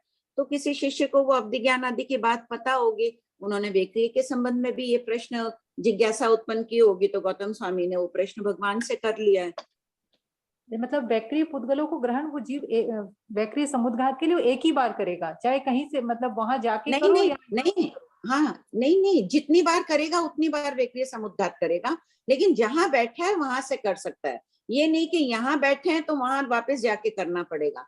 जैसे अवधि ज्ञान भिन्न भिन्न प्रकार का होता है ना, कि अमुक स्थान पर बैठने से होता है, तो जिस शिष्य किसी की जिज्ञासा रही होगी कि क्या वैक्रिय के लिए भी यही नियम है कि विशेष स्थान पर बैठने से ही वैक्रिय समुद्घात करके उत्तर वैक्रिय कर सकता है, तो भगवान ने कहा नहीं, जो जहां रहता है वहां से कर सकता है वैक्रिय समुद्घात। ठीक है, प्रणाम भाभी। हाँ। आंटी सारे डाउट्स हो गए हैं, सिर्फ एक ये समझा दीजिए ना, नवग्रहों से भी अधिक भयानक परिग्रह संज्ञा है, तो नवग्रह का क्या समझना आंटी? उससे भी अधिक भयानक? ये बहुत प्रचलित है ना, नवविग्रह मेरे अभी खराब चल रहे हैं, अच्छा, लोग कहते हैं ना, वैसे प्रचलित भाषा में वो तो कुछ भी नहीं है उनकी भयंकरता, तो अपने ही कर्मों का उदय बोलचाल की भाषा में कह देते हैं मेरे ग्रह खराब है, मेरा वो शनि ग्रह खराब है, वो ग्रह खराब है। कोई ग्रह खराब नहीं होते हैं, जो कुछ है अपने स्वकृत कर्मों का है। और संगतिक का मीनिंग मित्र होगा ना? संगतिक यानी हाँ, साथ रहने वाले मित्र। ठीक, बस हो गए आंटी सारे, फिर अब टाइम भी हो गया, बाद में ले लेंगे जिसके भी इससे रिलेटेड है उनको। हाँ, पढ़ो। हाँ, प्रश्न 2202, क्या चेड़ा राजा देवेंद्रों से भी युद्ध करने के लिए तैयार थे? उत्तर, श्रावकों के धैर्य, पराक्रम और वीरता का जिह्वा वर्णन नहीं कर सकती है, क्योंकि न्याय पक्ष के लिए चेड़ा राजा देवेंद्रों से भी युद्ध करने के लिए तैयार है। प्रश्न 2203, शकेंद्र ने चेड़ा राजा को मारने से इनकार क्यों किया? उत्तर, शकेंद्र ने कोणिक से कहा कि चेड़ा राजा परम श्रावक, इसलिए मैं उन्हें नहीं मारूंगा, किंतु तेरी रक्षा करूंगा। प्रश्न 2204, इंद्र ने कौन सा युद्ध करने का निर्णय किया? उत्तर, इंद्र ने महाशिला कंटक संग्राम और रथ मूसल संग्राम करने का निर्णय लिया। प्रश्न 2205, महाशिला कंटक संग्राम किसे कहते हैं? उत्तर, इस युद्ध में तृण, काष्ठ, पत्ते, कंकड़ आदि से जो मरते हैं वे सब मनुष्य और हाथी, घोड़ा आदि समझते हैं कि वे महाशिलाओं द्वारा मारे गए हैं, इसलिए इसे महाशिला कर देते हैं ना, हिप्नोटिज्म के प्रभाव से व्यक्ति सोचता है, उसी प्रकार ये हिप्नोटाइज कर देते हैं। एक पत्ता भी उठा के फेंक रहे हैं तो सामने वाले को लगेगा कि मेरे पर शिलाएं आके गिर रही है, इसलिए इसे महाशिला कंटक संग्राम कहते हैं। इस युद्ध में 84 लाख मनुष्य मरे, क्रुद्ध, अशांत, व्रत रहित मरकर प्राय सब नरक तिर्यंच में गए। प्रश्न 2206, नरक के बाद कॉमा कर लो, नरक और कर लीजिए या कॉमा कर लीजिए। प्रश्न 2206, रथ मूसल संग्राम किसे कहते हैं? उत्तर, अश्व रहित, सारथी रहित, योद्धा रहित और मूसल सहित एक रथ अत्यंत जनसंहार करता हुआ चारों दिशाओं में दौड़ता हुआ रक्त का कीचड़ उछालता है, उसे रथ मूसल संग्राम कहते हैं। इसमें 96 लाख मनुष्य मरे, उनमें से वरुण नाग नथुआ पहले देवलोक में 4 पल की स्थिति वाले महर्तिक देव रूप में उत्पन्न हुए और उनका एक प्रिय बाल मित्र मनुष्य गति में उत्तम कुल में उत्पन्न हुआ, दोनों महाविदय क्षेत्र से सिद्ध होंगे। प्रश्न 2207, क्या युद्ध में देव विकुर्वित शस्त्रों का प्रयोग करते हैं? उत्तर, उल्लेख उपलब्ध नहीं है। उनका एक प्रिय बाल मित्र, देखो ये समय दृष्टि नहीं था, बाल था, 1 से 4 गुण स्थान वाला भी हो सकता है, लेकिन व्रतधारी नहीं था दूसरा। प्रश्न 2208, क्या शस्त्र के बिना भी देव युद्ध करते हैं? उत्तर, देव तृण, पत्ता, कंकड़ आदि किसी भी वस्तु को शस्त्र बुद्धि से स्पर्श करते हैं तो अतिशय पुण्य के प्रभाव से वह वस्तु श्रेष्ठ शास्त्र रूप परिणत हो जाती है। प्रश्न 2209 महाशिला कटक संग्राम। महाशिला कंटक संग्राम में इंद्र किस प्रकार गए? उत्तर चतुरंगिनी सेना से परिवृत। मनुजेंद्र कोणिक संग्राम में आया। देवराज शकेंद्र ने वज्र सरीखे अभद्य कवच की विकुर्वणा की और कोणिक के आगे खड़े हुए। इस प्रकार दो इंद्रों ने युद्ध किया। प्रश्न मनुष्यों में इंद्र के समान था कोणिक, इतना रूप संपन्न, इतना वैभवशाली, शक्ति संपन्न। मनुजेंद्र कह रहे हैं शास्त्रकारों ने। प्रश्न 2210 रथ मूसल संग्राम में इंद्र किस प्रकार आए? उत्तर मनुजेंद्र कोणिक के आगे देवराज शकेंद्र और पीछे देवराज चमरेंद्र खड़े हुए। इस प्रकार तीनों इंद्रों ने युद्ध किया। प्रश्न 2211 वरुण नाम नतवा कौन था? उत्तर स्फटिक के समान निर्मल हृदय वाला वरुण नाग नतवा जीव अजीव आदि तत्वों का ज्ञाता था। शमन निर्ग्रंथों को प्रतिलाभित करता हुआ निरंतर बेले बेले की तपस्या द्वारा अपनी आत्मा को भवित करने वाला धनाढ्य श्रावक था, जिसके पास चतुरंगिनी सेना थी। रथ मूसल संग्राम में जाने की आज्ञा हुई, तब उसने बेले की तपस्या को बढ़ाकर तेले की तपस्या कर दी। देखो फर्स्ट लाइन में ही अंडरलाइन कर लो, उस श्रावक का हृदय कैसा था? स्फटिक के समान निर्मल हृदय वाला था और इतना धनाढ्य श्रावक था, एक चींटी को भी नहीं मारता होगा, बेले बेले की तपस्या कर रहा है, लेकिन सेना रखता था कि कभी जरूरत पड़ जाए राज्य में तो मैं अपनी तरफ से सेना दूंगा। प्रश्न 2212 वरुण नाम नतवा ने युद्ध में जाने के पूर्व क्या नियम लिया? उत्तर वरुण नाग नतवा ने रथ मूसल संग्राम में जाने के पूर्व यह अभिग्रह किया कि जो मुझ पर वार करेगा उसी को मारूंगा, दूसरे को नहीं। प्रश्न 2213 प्रबल प्रहार से घायल वरुण नाग नतवा और उसके घायल मित्र ने क्या किया? उत्तर अपने रथ को एकांत में ले जाकर भगवान महावीर की साक्षी से सर्व प्राणातिपात यावत शरीर का त्याग करके आलोचना प्रतिक्रमण से समाधि मरण को प्राप्त हुए। उनके मित्र ने हाथ जोड़कर कहा कि मेरे मित्र के शील व्रतादि जो प्रत्याख्यान है वे सब मुझे भी होंगे और काल धर्म को प्राप्त हुए। देखो अनुमोदना किया, अनुमोदना में कितनी बड़ी शक्ति है। उस बाल मित्र ने स्वयं ने प्रत्याख्यान, उसको कुछ नहीं आता था लेना, सिर्फ कहा जो मेरे मित्र के वो मुझे भी हो प्रत्याख्यान। इससे संथारा आदि सारे उसके भी प्रत्याख्यान हो गए। तो हमें भी सुकृत की जब भी किसी की दीक्षा होती है तो क्यों आचार्य आदि कहते हैं सबको ये अनुमोदना करो, उसके सत् कार्यों की अनुमोदना करने से भी बहुत कर्मों की निर्जरा होती है। प्रश्न 2214 वरुण नाग नतवा काल धर्म को प्राप्त हुए यह जानकर पांडव्यंतर देवों ने क्या किया? उत्तर देवों ने सुगंधित जल और 5 वर्णों के फूल की वृष्टि की, गीत गाए एवं गंधर्व नाद किया कि वरुण नाग नतवा का जीव सौधर्म देवलोक के अरुणाभ विमान को महाद्विक देव रूप में उत्पन्न हुआ है। उनकी देव रिद्धि और दिव्य प्रभाव आदि को सुनकर बहुत मनुष्यों ने कहा कि संग्राम में मरने वाले देवलोक में उत्पन्न होते हैं। प्रश्न 2215 क्या संग्राम में मरने वाले सभी देवलोक में उत्पन्न होते हैं? उत्तर सभी देव गति में नहीं जाते हैं, क्योंकि ऐसी स्थिति में प्रायः आर्त रौद्र ध्यान रहता है।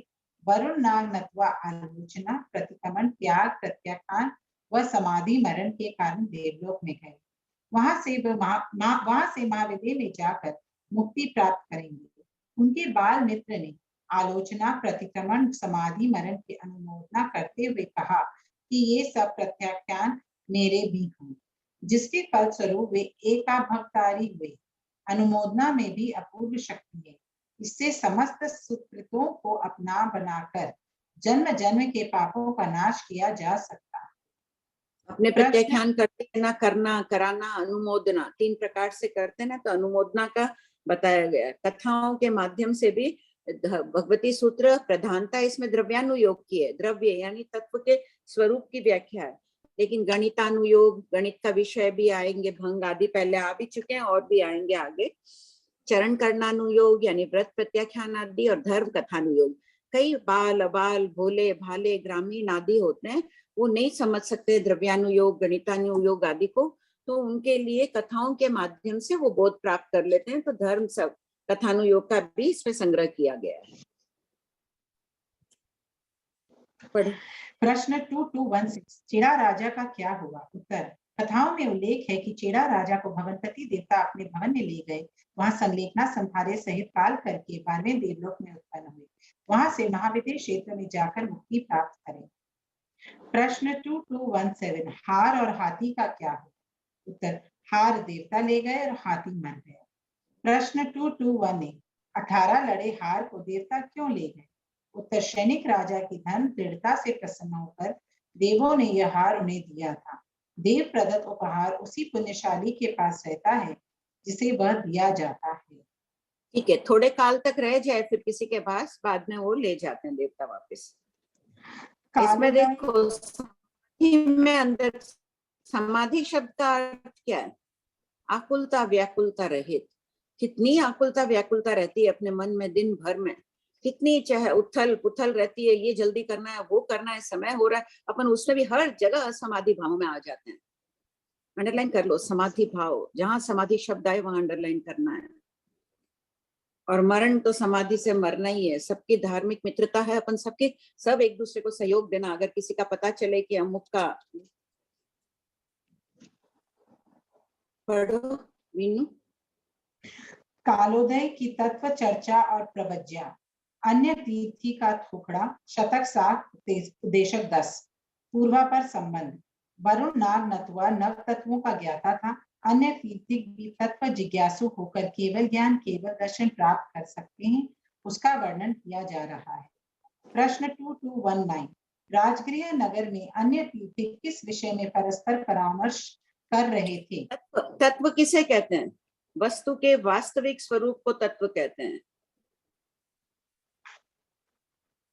जो भी इस वस्तु का, पुद्गल का वास्तविक स्वरूप, सड़न गलन मिलना बिखरना आदि है, अपन उसी में उलझ के कर्म बंधन कर लेते हैं। धर्मास्तिकाय का जो चलन गुण है, सहायक होना चलने में, वो उसका स्वरूप है। इस प्रकार वास्तविक इसको कहते हैं। तो जो तत्व ज्ञान है, इसे जैन दर्शन का हृदय कहा जाता है। उत्तर, वे परस्पर वार्तालाप कर रहे थे कि श्रमण ज्ञात पुत्र भगवान महावीर पंचास्तिकाय की प्ररूपना करते हैं।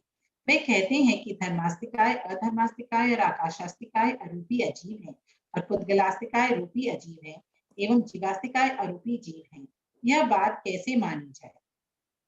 प्रश्न 2220 अन्य तीर्थियों ने गौतम स्वामी को कहाँ देखा और क्या पूछा?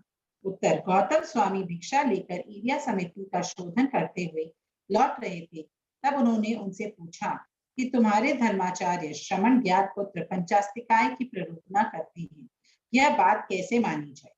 प्रश्न 2221 गौतम स्वामी ने अन्य तीर्थियों को क्या उत्तर दिया? उत्तर, गौतम स्वामी ने फरमाया, देवानुप्रियो, हम अस्ति भाव विद्यमान उपस्थित को नास्ति भाव अविद्यमान नहीं कहते हैं तथा नास्ति भाव को अस्ति भाव नहीं कहते हैं। हम संपूर्ण अस्ति भाव को अस्ति और संपूर्ण नास्ति भाव को नास्ति कहते हैं। तुम स्वयं अपने ज्ञान से विचार करो। ऐसा कहकर गौतम स्वामी चले गए। प्रश्न 2 कितने गहन सरल शब्दों में उत्तर नहीं देके यहाँ गौतम स्वामी ने दर्शन शास्त्र के शब्दों से उत्तर दिया है, क्योंकि जो सामने अन्य तीर्थिक थे वे भी परम विद्वान थे, उनके सामने उन्हीं की भाषा में उत्तर दिया उन्होंने। प्रश्न 2222 गौतम स्वामी संक्षेप में उत्तर देकर क्यों चले गए? उत्तर, गमन करने की निर्दोष प्रवृत्ति ईर्या समिति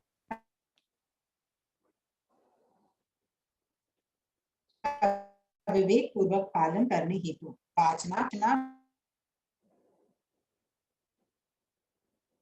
परावर्तना अनुपेक्षा और धन का उत्तर संक्षेप में उत्तर देकर चले। प्रश्न 2223 किसी समय कालोदय भगवान के पास आया था, तब भगवान क्या कर रहे थे? उत्तर, भगवान महावीर उस समय बहुत से मनुष्यों को धर्मोपदेश दे रहे थे। प्रश्न 2224 भगवान महावीर ने कालोदय से क्या कहा? उत्तर, भगवान ने कहा कि तुम सब विचार कर रहे थे कि पंचास्तिकाय के संबंध में श्रमण ज्ञात पुत्र की बात कैसे मानी जाए। कालोदय ने कहा कि यह यथार्थ। प्रश्न 2225 यानी सत्य। यथार्थ शब्द का अर्थ है सत्य है। कालोदाई ने भगवान से क्या पूछा? उत्तर, कालोदाई ने भगवान से पूछा, धर्मास्तिकाय, अधर्मास्तिकाय और आकाशास्तिकाय के ऊपर कोई बैठना, सोना, खड़े रहना आदि क्रियाएं कर सकता है? प्रश्न 2226। भगवान महावीर ने कालोदाई को क्या उत्तर दिया? उत्तर, भगवान ने फरमाया कि पुद्गलास्तिकाय रूपी अजीब है, उस पर ही कोई सोना, बैठना आदि क्रियाएं कर सकता है। प्रश्न 2227। कालोदाई ने भगवान महावीर से पूछा कि क्या पुद्गलास्तिकाय को पाप कर्म लगता है? उत्तर, भगवान ने कहा, अरूपी जीवास्तिकाय को ही पाप कर्म लगते हैं। प्रश्न 2228। भगवान के उत्तर को सुनकर कालोदाई ने क्या किया? उत्तर, कालोदाई बोध को प्राप्त हुए यावत प्रवज्या अंगीकार की ओर 11 अंगों का अध्ययन किया। पाप, पुण्य, कर्म और फल, शतक 7, उद्देशक 10। प्रश्न 2229। भंते, क्या जीवों को पाप, कर्म, अशुभ फल विपाक सहित लगते हैं? उत्तर, एक बार 2228 का आंसर वापस पढ़ो। कालोदाई बोध को प्राप्त हुए यावत प्रवज्या अंगीकार की और 11 अंगों का अध्ययन किया। हाँ आंटी, एक लाइन नहीं है। हाँ, एक लाइन में। हाँ, मैं पढ़ लेती हूँ। शतक 2 उद्देशक 1 में वर्णित स्कंदक जी के समान महाविदय क्षेत्र से मोक्ष जाएंगे। आंटी अब ये डाउट्स सबको लिख लीजिए जिनके पास है, पुरानी किताब है तो। कालोदाई आंटी, बोध को प्राप्त हुए, यहाँ से यावत हटा दीजिए, प्रव्रज्य अंगीकार की 11 अंगों का अध्ययन किया यावत शतक 2 उद्देशक 1 में वर्णित स्कंदक जी के समान महाविदय क्षेत्र में मोक्ष जाएंगे। हाँ, डाउट्स ले लें आंटी जी। हाँ, विमला जी आप पूछ रहे थे ना? विमला जी गन्ना आप पूछ लीजिए अभी, और जो विमला जी तीर्थंकर के पूछ रहे थे वो हैंड रेज करिए। विमला जी गन्ना, विमला जी गन्ना। पिताजी बोल रहा हूँ।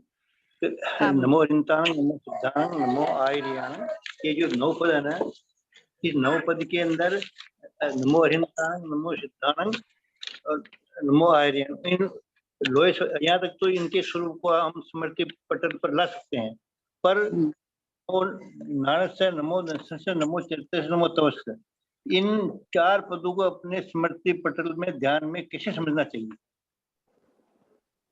क्या प्रश्न है आंटी? नमो नाणस, नमो दंसनस, नमो, हाँ बोलिए। 9 पदों में 5 पहले वाले तो अपने स्मृति पटल पर ला सकते हैं कि है, तो ज्ञान, दर्शन, चरित्र, तप, इनके स्वरूप को हमें कैसे समझना चाहिए ध्यान में? मेरी बात समझ में आ गई होगी? ज्ञान सीख लिए। हाँ जी, ज्ञान को नमस्कार किया गया है। नमस्कार करने का यहाँ आशय यह है कि ज्ञान को आचरण में उतारना है, ज्ञान सीख,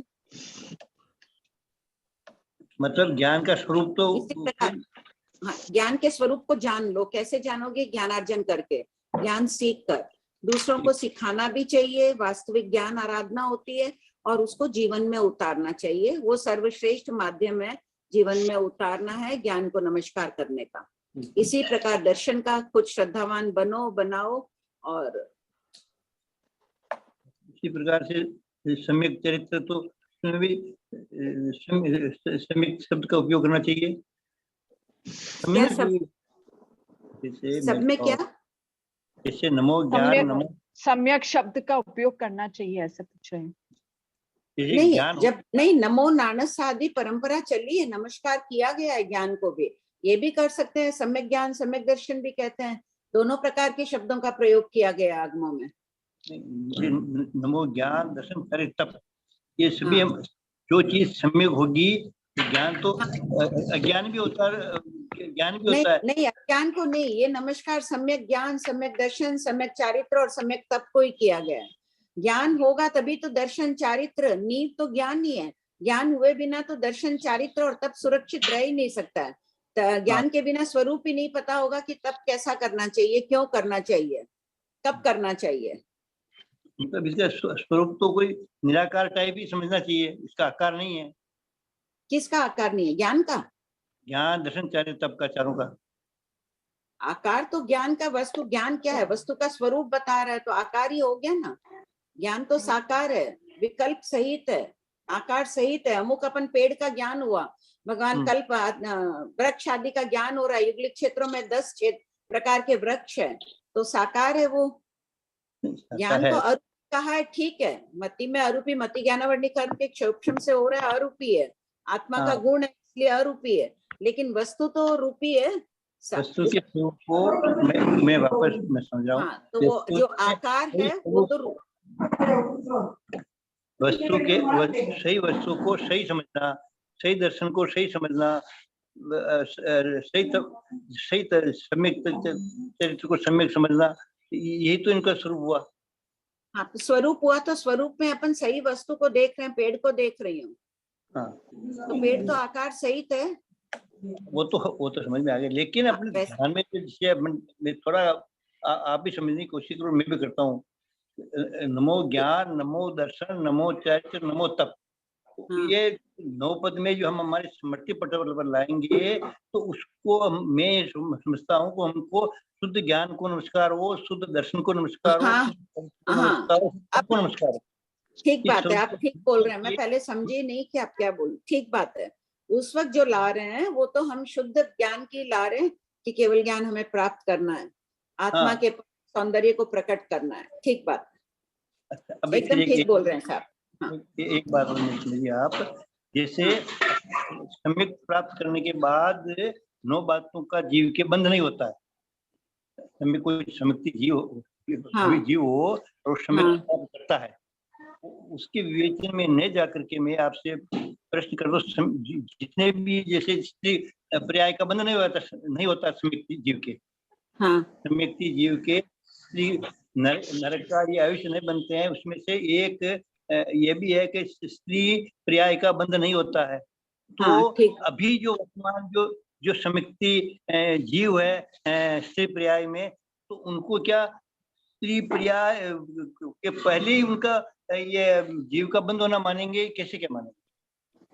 नहीं मिला। स्त्री पर्याय का बंध दूसरे गुण स्थान तक ही होता है, पहले दूसरे गुण स्थान में, मिथ्या दृष्टि अवस्था में और शास्वादन संकित दृष्टि अवस्था में ही होता है।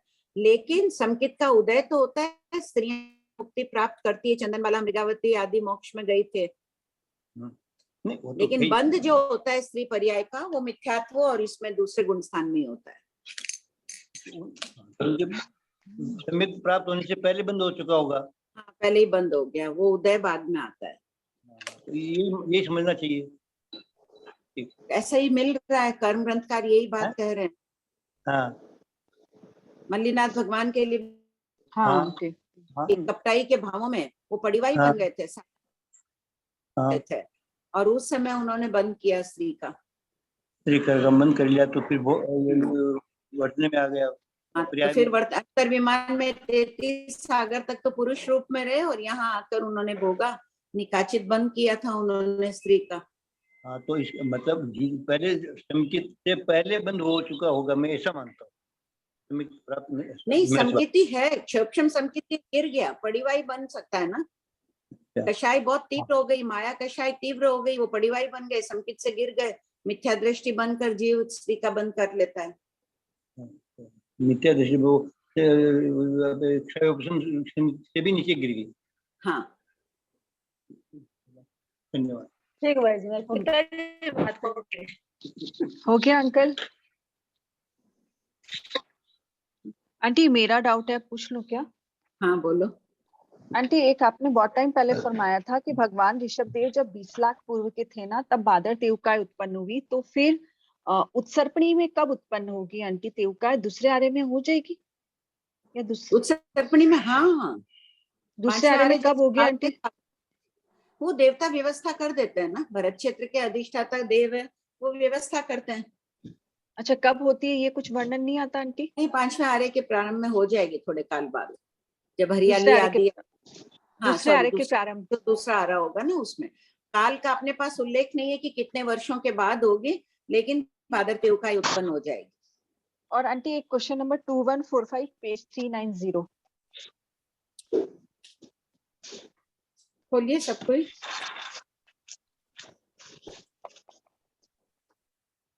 2145। हाँ बोलो।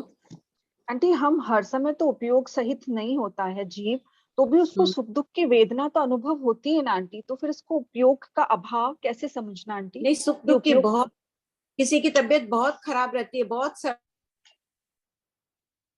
में इंटरेस्ट है, बोलते हैं ताश खेल, भूल गए पेट के दर्द को।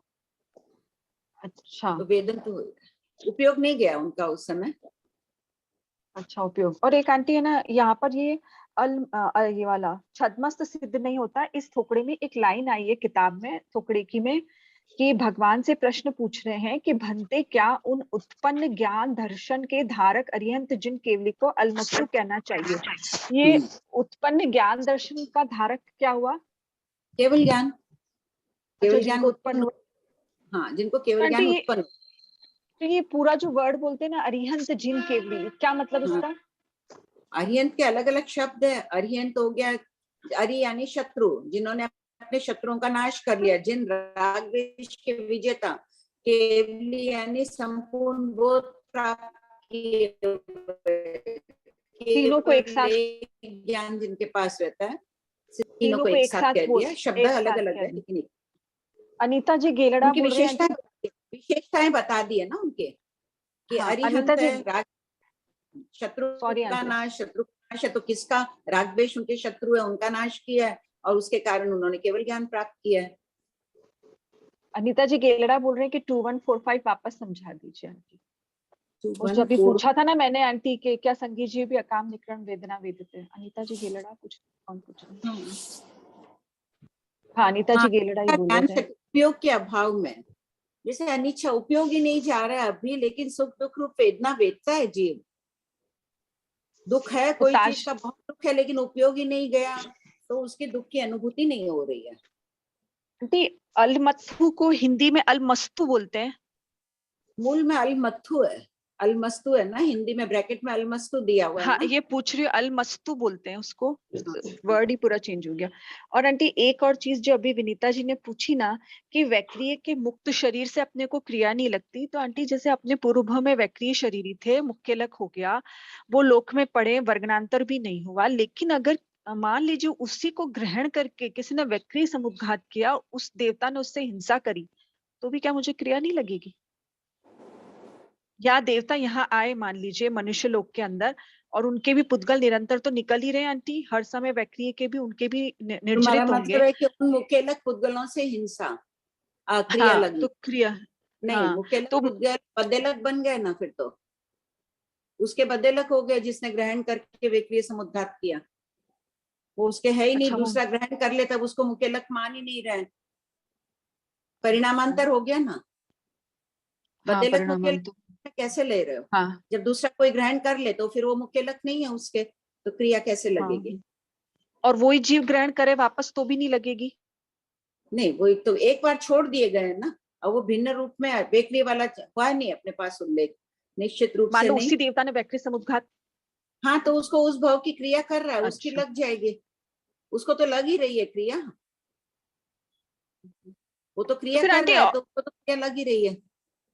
तो आंटी औदारिक के शरीर में जैसे कि अपन ने पूर्व भाव में शरीर को नहीं वोसराया, वो मुख्यलक पड़े हैं, पर किसी ने ग्रहण कर लिए तो वो तो उसके मुख्यलक रहे ही नहीं ना, वो तो अब दूसरे का बद हो गया, तो मुझे क्या क्रिया लगेगी? लोहे का शरीर था मेरा, वो पड़ा है और चाकू रूप में उसकी हिंसा हो रही है, चाकू के द्वारा हो रही है, तो वो तो किसने ग्रहण किया? अभी तक लोहा ही पड़ा है। अच्छा, मेरे द्वारा छोड़ा गया लोहे का शरीर पड़ा है। अच्छा हाँ ठीक है, क्लियर हो गया, बस ठीक है। नेक्स्ट विनीता जी दुक्कड़। हाँ भाभी जी, यही एक प्रश्न, ये 2205 है, ये महाशिलाकंटक संग्राम किसे कहते हैं? तो इसके अंदर जो वर्णन आया है ना, तो उसमें ये इनके जो 84 लाख मनुष्य मरे, और आगे भी है कि कितने मनुष्य, कितने लाखों की बात आई है। तो ये जो मरे वो इनका जो कर्म बंधेंगे वो देवों क्यों ये नरक में जा रहे हैं, इतना युद्ध हुआ, तो इनका सबका कुछ कर्म तो बंद उनके इंद्रों के भी होगा, तो होगा ना। हाँ, तो मेरा प्रश्न यह है कि अपने बता रहे हैं कि इस समय के जो भी इंद्र हैं तो वो सारे के सारे एक भवावतारी हैं। इधर अपने इतने कर्म बांध रहे हैं, इतने बांध रहे हैं, राजधर्म है उनका वो। भाभी जी तो भी कितना भी भाभी जी ये कहे कि अपने भाभी जी ये कहे कि अपने इस चीज से कैसे निर्भीक हो जाएं। जो भी है राजधर्म का पालन किया उन्होंने, अपना मित्र के बुलाने पर आए, वापिस प्रबल पुरुषार्थ से वो कर्म नष्ट कर लेंगे। पर भाभी जी एक बात पूछूं, अगर कोई मित्र गलत कर रहा है तो उसमें वो उसका साथ भी तो देना गलत है ना। आज अपने जो हैं अपने क्या कितनी समता, कितना ध्यान रखो, ये करो, एक एक चीज के लिए जैसे अभी ध्यान रख रहे हैं कि यही है कि चतुर्मास तो आ गया है। राजा कहाँ गया है? छठी कौणिक राजा तो हाँ, कौणिक राजा के बुलाने पर आ गए, अपना आचार समझकर आ गए, सहायता कर दी उन्होंने। 1,80,00,000 मनुष्य मरे, उसमें 84 और इसमें 96, टोटल कितने हुए? 1,80,00,000 मनुष्य मरे, तो हिंसा तो हुई है। तो हिंसा मने आज कितनी अपने पानी भी गिराते हैं तो लगता है कि एक बूंद पानी अब इतना मन में आपके बताने के बाद ऐसे आ रहा है, और इधर इतनी हिंसा हो रही है और वो एक भवावतारी होंगे, तो ये थोड़ा सा सेटिंग नहीं होती है दिमाग में। कहाँ कभी ऐसे पढ़ते हैं, कभी वैसे पढ़ते हैं, कभी इतना युद्ध करके भी, तो कभी कभी ये भी सेटिस्फेक्शन होता है अनंत जन्मों में हमने किया, पिछले भाव में हमें याद नहीं है, पर अभी इतनी समता रख लें, इतनी भाव में शुद्धि कर लें, इसका मतलब अपने भी फिर में भी बहुत कम भावों में आगे चले जाए। किया सो किया, अब पश्चाताप कर लें। इतना कर रहे हो तो जल्दी चले जाओगे ना, अगले भाव में भी जा सकते हो। अरे वाह, आपकी जवान भाभी जी। तो इसलिए मान के चलो कि अच्छा कर रहे हैं, भगवान की आज्ञा में हम चल रहे हैं। वो नहीं चले, उसके परिणाम स्वरूप उनको वो निर्जरा कर लेंगे, दीक्षा ले लेंगे, उच्च उग्र तप करेंगे, शक्रेंद्र महाराज आदि जो बांधे हैं दीक्षा के माध्यम से वो निर्जरा कर लेंगे। पूर्व निर्जरा होती है दीक्षा में। हाँ, पूर्व निर्जरा। एक भाभी जी ये ओग, अच्छा हाँ, क्या भाभी जी क्या? हाँ नहीं क्या बोलो भाभी जी, एक ओग संज्ञा का क्लियर नहीं हुआ। ओग संज्ञा यानी एकदम सुन्न अवस्था में, अपने बुद्धि का उपयोग नहीं हाँ, जैसे एकेंद्रिय के मान रहे हैं अपने, एकेंद्रिय आदि के भी जब है, अपने भी तो है ही योग संज्ञा। बिना सोचे विचारे भी तो कई बार अपन कोई काम कर लेते हैं। जैसे उस दिन भी मैंने बताया, कोई पत्थर फेंक रहा है, तुरंत सर हटाएंगे कि नहीं? सोचने विचारने की शक्ति, उस वक्त कुछ सोचते नहीं, तुरंत योग संज्ञा। हाँ, एक संवेदन, वो एक संवेदना समझ लें, संवेदना समझ लो। ठीक है भाभी जी, प्रणाम भाभी जी, कृतज्ञ उसमें भाभी जी। प्रमिला जी बोले छे। जय जिनेन्द्र भाई। जय जिनेन्द्र। पूछूं, एक अभी आपने बताया कि वस्तु के वास्तविक स्वरूप को तत्व कहते हैं, तो पहले हमने शायद ये पढ़ा था कि वस्तु के धर्म, अच्छा सॉरी, वास्तविक गुण को धर्म कहते हैं। हाँ, ऐसा ही बताया था ना? हाँ, भिन्न भिन्न शब्दों से परिभाषाएं व्यक्त की। हाँ, स्वरूप को तत्व स्वरूप को तत्व कहते हैं और गुण को धर्म कहते हैं। हाँ, एक ही बात है। हाँ, थोड़े अलग अलग शब्दावली का प्रयोग किया। ओके, और एक ये उत्सर्प आने वाला जो अभी हम लोग थोड़ी देर पहले बात कर रहे थे, उत्सर्पणी काल में जो 5वां आरा आएगा उसमें फिर जैन धर्म होगा ही नहीं, जो दूसरा आरा रहेगा यहाँ के 5वें आरे जैसा नहीं रहेगा जैन। हाँ, लेकिन क्योंकि तब तक कोई तीर्थंकर होंगे नहीं, धर्म की स्थापना होगी नहीं होगा, बाकी वातावरण ऐसा ही रहेगा। क्योंकि नहीं तो फिर मतलब वो हो गया ना, हमें तो आने वाले 2 छठे आरे और 1 5वां आरा स्किप करना है। हाँ। नहीं तो थैंक यू सो मच। जाएंगे नहीं ना इस उत्सर्पणी काल में, तो जाएंगे नहीं। श्रावक है तो गति वैमानिक की है, उसके वैमानिक में कम से कम 1 पल्योपम तक रहेंगे, असंख्य वर्ष होते हैं, तब तक तो यहाँ सब बीत जाएगा। वो तो चौथा आरा आ ही जाएगा, 63,000 वर्ष, और ये इसके अभी 18,500 वर्ष लगभग बाकी है, तो श्रावक जाएगा ही नहीं। विमला जी आप पहले पूछ लीजिए, आपके पहले बाकी थी ना तीर्थंकर की। हाँ विमला जी, हाँ पूछिए। हेलो हेलो हाँ आंटी।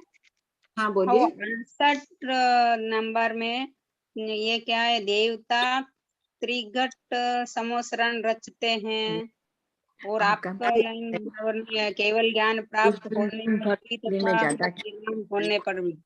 हेलो, उस पाठ का स्वाध्याय कर क्या सकते हैं क्या? प्रश्न बोल रहे हैं श्वेता?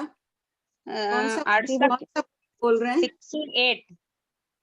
आंटी एक मिनट में किसी का डिस्टर्बेंस चेक करने लग गई थी, एक सेकंड। 68 नंबर। केवल ज्ञान प्राप्त होने पर तथा हाँ वो थोड़ा, निर्वाण। हाँ केवल ज्ञान प्राप्त होने पर तथा निर्वाण के समय देवता आंटी त्रिगुणे की रचना क्या खाली वो समवसरण के समय ही करते हैं क्या? तो वो उसका खुलासा किया है कि केवल ज्ञान प्राप्त होने पर और निर्वाण के समय करते हैं, लेकिन अन्य समय भी वो भक्तिवश कर देते हैं। आप ये समझा समझ में दीजिए। नहीं आया थोड़ा। इसमें त्रिगड़ा यानी समवसरण को त्रिगड़ा कहते हैं। तो इसकी रचना प्रत्येक तीर्थंकर को जब केवल ज्ञान प्राप्त होता है और उनका निर्वाण का समय नजदीक होता है, तब देवता समवसरण की रचना करते हैं। केवल सामान्य केवली के लिए समवसरण की रचना नहीं करते हैं देवता। और अन्य कारण 2 बार तो नियमा करते ही हैं, बाकी समयों में भी देवता भक्तिवश या जहाँ देखते हैं कि बहुत बहुत धर्म प्रभावना होने की संभावना रहती है, वहां भी त्रिगड़े की रचना कर देते हैं। और एक 64 में तीर्थंकर का संहरण नहीं होता है। इस अपेक्षा से तीर्थंकर मात्र 2 आर्य में ही पाए जाते हैं। और ये पल्ली भाग में ये क्या है, और नीचे पल्ली भाग क्षेत्र में सदैव अवस्थित काल रहता ये ना है। विमला जी पल्ली भाग का लास्ट क्लास में आंटी ने बहुत डिटेल से समझाया था, आप रिकॉर्डिंग सुन लीजिएगा। पल्ली भाग तो स्पेशली समझाया था, फिर भी आंटी आप देख लीजिए। आंटी अवस्थित काल है देव हेमवंत, हिरण्यवत, हरिवास, सम्यकवास, देवकुरु, उत्तर कुरु, महाविद्य क्षेत्र, ये 4 पल्ली भाग कहे गए हैं। वहां सहरण करके सामान्य केवली का तो सहरण उठाकर कोई देवता द्वेषवश वहां ले जाके डाल देते हैं, तो वहां से सिद्ध होते हैं। तीर्थंकरों को कोई देवता उठा के फेंकते नहीं है, उनमें देवों में सामर्थ्य। अच्छा, और ये एक 74 प्रतिदिन 2 बार उपदेश, क्या पूरा लाइन नहीं आया? प्रतिदिन 2 बार उपदेश देते हैं और उनमें ऐसा कोई नियम नहीं है। पूरी लाइन लिखी है सर, प्रतिदिन 2 बार उपदेश देता है, ऐसा कोई नियम नहीं। थोड़ा सा जल्दी पूछ लीजिए, टाइम हो रहा है। हो गया मेरा, हो गया बस। ठीक है, नेक्स्ट शीतल जी गांधी। जय जिनेंद्र आंटी। जय जिनेंद्र आंटी, ये 2216 में जो लिखा है चेडा राजा का क्या हुआ, तो उनको जब वो जीवित थे तब वो देवता उनको भवनों में लेके गए। हाँ, वो वहां से चले गए पर्वतों पर, उनका दोइता था, वो ले जाके रख दिया, ऊब गए थे वहां रहते हुए। तब देवता उनको भवनपति देवता ले जाके अपने भवन में ले गए, वहां उन्होंने संलेखना संधारा किया। अच्छा, पर आंटी ये जो संलेखना संधारा क्या देवता करवा सकते हैं कि उन्होंने? नहीं, वो स्वयं भी तो कर सकते हैं। हाँ, उन्होंने देवता भी करा ही सकते हैं, देवता भी उनको प्रेरणा दे सकते हैं, कह सकते हैं। देवों को भी पूर्व भाव का ज्ञान याद रहता है, 11 अंक का ज्ञान उनकी स्मृति में रहता है, तथा पूर्वों का भी कुछ कुछ अंश ध्यान में रहता है। अच्छा, थैंक यू आंटी। और एक लास्ट कि ये जो युगलिक आंटी, वो जो कल्पवृक्ष से क्या मांगते हैं और क्या खाते हैं आंटी? जो जैसे उनको कल्प वृक्ष नहीं कहा है शास्त्र में, व्यवहार में ग्रंथों में कहते हैं, मूल पाठ में सिर्फ वृक्ष शब्द का प्रयोग किया है। जो चीज चाहिए उनके उसके 9वें भाग में आ जाएगा इन वृक्षों के संबंध में, सॉरी 9वें शतक में विस्तार से आ जाएगा शीतल जी। अच्छा, उसमें है कि जो कुछ चाहिए वृक्ष के नीचे गया, तोड़ के ले लिया, खा लिया। लेने के लिए थाली कटोरी भी लेंगे तो कोई पत्ता तोड़ेंगे, रहते सब वृक्ष के। वो पत्ता देखने में लगेगा कि कोई अद्भुत हीरा पन्ना मोतियों की जड़ा हुआ कटोरी जैसी है, और उसको तोड़ के खाएंगे, रहता पत्ते, कई पत्ते वनस्पति काय के रहते हैं। देखो अलास्का के पास भी एक छोटे सी क्षेत्र में 2 किलोमीटर के एरिया में पत्ते हैं जो पूरे दूर से लगते हैं कि चांदी के थाल के ही पत्ते बने हुए हैं। वो पत्ते पूरे चांदी जैसे ही दिखते हैं, और कई पत्ते लाल पीले हरे, इतनी लाइनें खींची हुई, कितने सुंदर लगते हैं। तो उस प्रकार वहां के जो पत्ते रहते हैं वो आभूषणों के युक्त लगते हैं, ऐसी वो पत्तों में कारीगरी रहती है। वो स्त्रियां आदि भी पहनती है तो लगता है आभूषणों से सुसज्जित है। पर वो होते वनस्पति का ही है। हाँ हाँ, सभी वनस्पति के होते हैं। खाए पिए, उन कटोरियों में रखे, वो ग्लास थाली जो भी रहती है लटकती हुई रहती, तोड़ते हैं, रखते हैं, खाते हैं उनमें। अच्छा, तो जो आंटी चीज इसका चाहिए वजन वैसे आएगा जैसे ना? आम चाहिए तो आम के पेड़ के नीचे चले जाते हैं। खीर पीना हो, किसी को नारियल का पानी पीना हो तो नारियल के पेड़ के नीचे जाके तोड़ के खा लेते हैं ना, वैसे। अच्छा, पर अपने जैसे ही खाना मांगते हैं आंटी। इतना उनके खाने का वर्णन है कि चक्रवर्ती की जो 1,00,000 दिनार से खीर बनती है, उससे ज्यादा स्वादिष्ट, खीर से भी ज्यादा स्वादिष्ट खाना उनके वृक्षों के मिलता है। जो चीज खाने की इच्छा होती है, हर प्रकार के वृक्ष होते हैं अपने पास, तो फल फूल आदि के। अब जैसे उनके कि चक्रवर्ती की खीर से अधिक है, उस वृक्ष के नीचे गए और वो चीज खाते हैं तो वैसे ही स्वाद रहता है उनके। ठीक है आंटी, थैंक यू। नेक्स्ट जैसे आदिवासी होते हैं, सिर्फ पेड़ों के बल पर ही रहते हैं ना, वहीं का खान पान रहता है। अभी यहाँ भी ये छोटा नागपुर एरिया में ये जो लोग कहीं जाते हैं, बोलते हैं उन कई लोग वहां रहते हैं, बोलते हैं हमने कभी नमक देखा। हाँ बोलिए कुमुद जी। कुमुद जी आपका, फिर एक सुमन जी 1 2 3 आपका रह गया है क्योंकि आपका माइक नहीं दिख रहा था तो अनम्यूट नहीं कर पाए। आज आपका पहले से था, नहीं हो पाया। 3:40 हो गए, थोड़ा सा ध्यान रखिएगा। कुमुद जी पूछिए। रोज का नियम है आगम का स्वाध्याय करने का। एक दिन भर उंगली में खून आने से चोट आ गई, तो दिन भर खून आ रहा था, उससे मैं मूल पाठ का स्वाध्याय कर सकते हैं क्या? नहीं। हाँ, नहीं कर सकते। बहुत बहुत कृपा कर, धन्यवाद, बहुत बहुत धन्यवाद। कुमुद जी बेंगलोर से बोल रहे हैं क्या, सिपानी? नहीं, मैं कुमुद गैलड़ा बोल रही हूँ, दुबई से। अच्छा अच्छा, हाँ कुमुद गैलड़ा दुबई से बोल रही हूँ। कंचन भाई जी ने बोलिए सुधा जी। हाँ, वो क्वेश्चन नंबर 2180 पेज नंबर 395, बनते क्या अस्थिर बदलता है, टूटता है, अस्थिर क्या मतलब हुआ? अस्थिर पुद्गल उसी रूप में नहीं रहता है ना, कभी अनंत प्रदेश पुद्गल के विषय में, पुद्गल के विषय। ठीक ठीक है, ठीक। शिल्पा जी आपका लास्ट पूछ लीजिए, फिर क्लास एंड। शिल्पा जी। हाँ जय जी। आंटी, मुझे डाउट है कि ये 3 मनोरथ है ना, उसमें 18 पाप और 4 आहार जो बताया ना, चारों आहार, वो कौन सा आंटी? असनम पाणम खाइमम साइमम, 3 मनोरथ में कहाँ बोलते हैं आहार का? अच्छा, बोलते हैं ना जब 18 पाप और चारों आहार का। हाँ, वो आहार शरीर उपदी पचकू पाप 18, वो बोलते हैं उसमें। अहो भगवान वो दिन मेरा धन्य होगा, उसमें बोलते हैं ना आंटी 18 पाप और चारों आहार का त्याग करूं, त्याग करके। एक तो आहार अन्न होता है, दूसरा असनम पाणम पानी, खाइमम में मेवा मिष्ठान आदि वो, और साइमम में तंबोल सुपारी इलायची आदि वो सब, ये 4 प्रकार के आहार होते हैं। अच्छा अच्छा। और आंटी एक डाउट था, वापस से पूछ रही हूँ, मिच्छा में दुग्रम, मेरे को ये माथा से उतरा नहीं, ये जो अवसरपनी काल और उत्सरपनी काल है, तो फॉलिंग डाउन आ रहा है और रेसिंग अप आ रहा है, तो आंटी इसमें छठे में क्यों परिवर्तन नहीं होता? 42,000 ईयर्स एक जैसा ही क्यों रहता है आंटी? रहता है, स्वभाव है, वहाँ छठे आरे जैसा ही काल रहेगा। वहां के लोग कहेंगे हमारा पहला आरा ऐसा है, हमारे पहले आरे जैसा काल छठे आरे में रहता है, उत्सर्पणी काल में। तो काल में कोई परिवर्तन नहीं होगा, मतलब सेम रहेगा? सेम रहेगा, हाँ। और आंटी ये जो 30 अकर्म भूमि है, तो वहां पे काल तो चेंज नहीं होता है, पर परिवर्तन होता है ना, मतलब बहुत सारा कल्प वृक्ष फिर धीरे धीरे धीरे कम हो जाते हैं। नहीं, कुछ कम नहीं होता है 30 अकर्म भूमि में। ये कमी आती है भरत ऐरावत क्षेत्र में, जब तीसरा आरा समाप्ति पर रहता है तब उनकी क्षमता कम हो जाती है, पुद्गल परिणमन भिन्न प्रकार का होने लग जाता है, तो उन वृक्षों की क्षमता कम हो जाती है, तब लड़ाई झगड़े प्रारंभ होते हैं।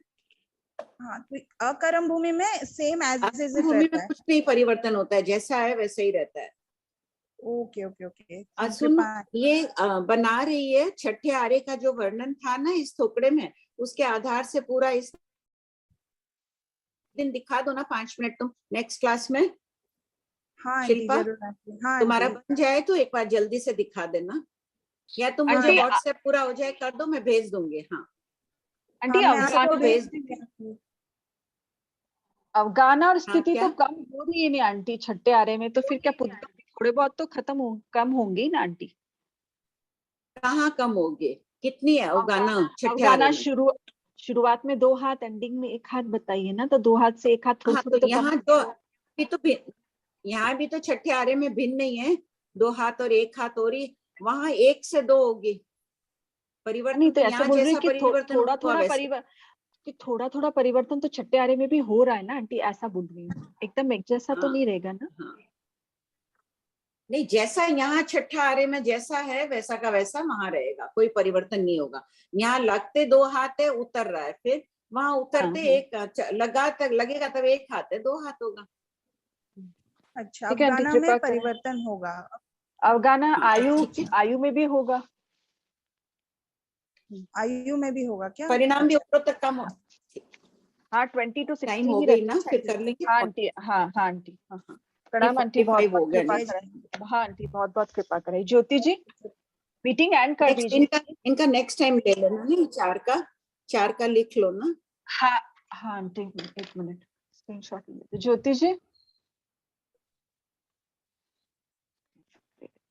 हाँ श्वेता जी, मैं कर 1 देती मिनट हूँ। हाँ जय 1 सेकंड। जिनेन्द्र। हाँ हाँ ले लीजिए, बस कर लीजिए। हाँ मुझे को तो हो गया, अंकल जी पे रह गया। ओके। हाँ ठीक है, जय जिनेन्द्र, थैंक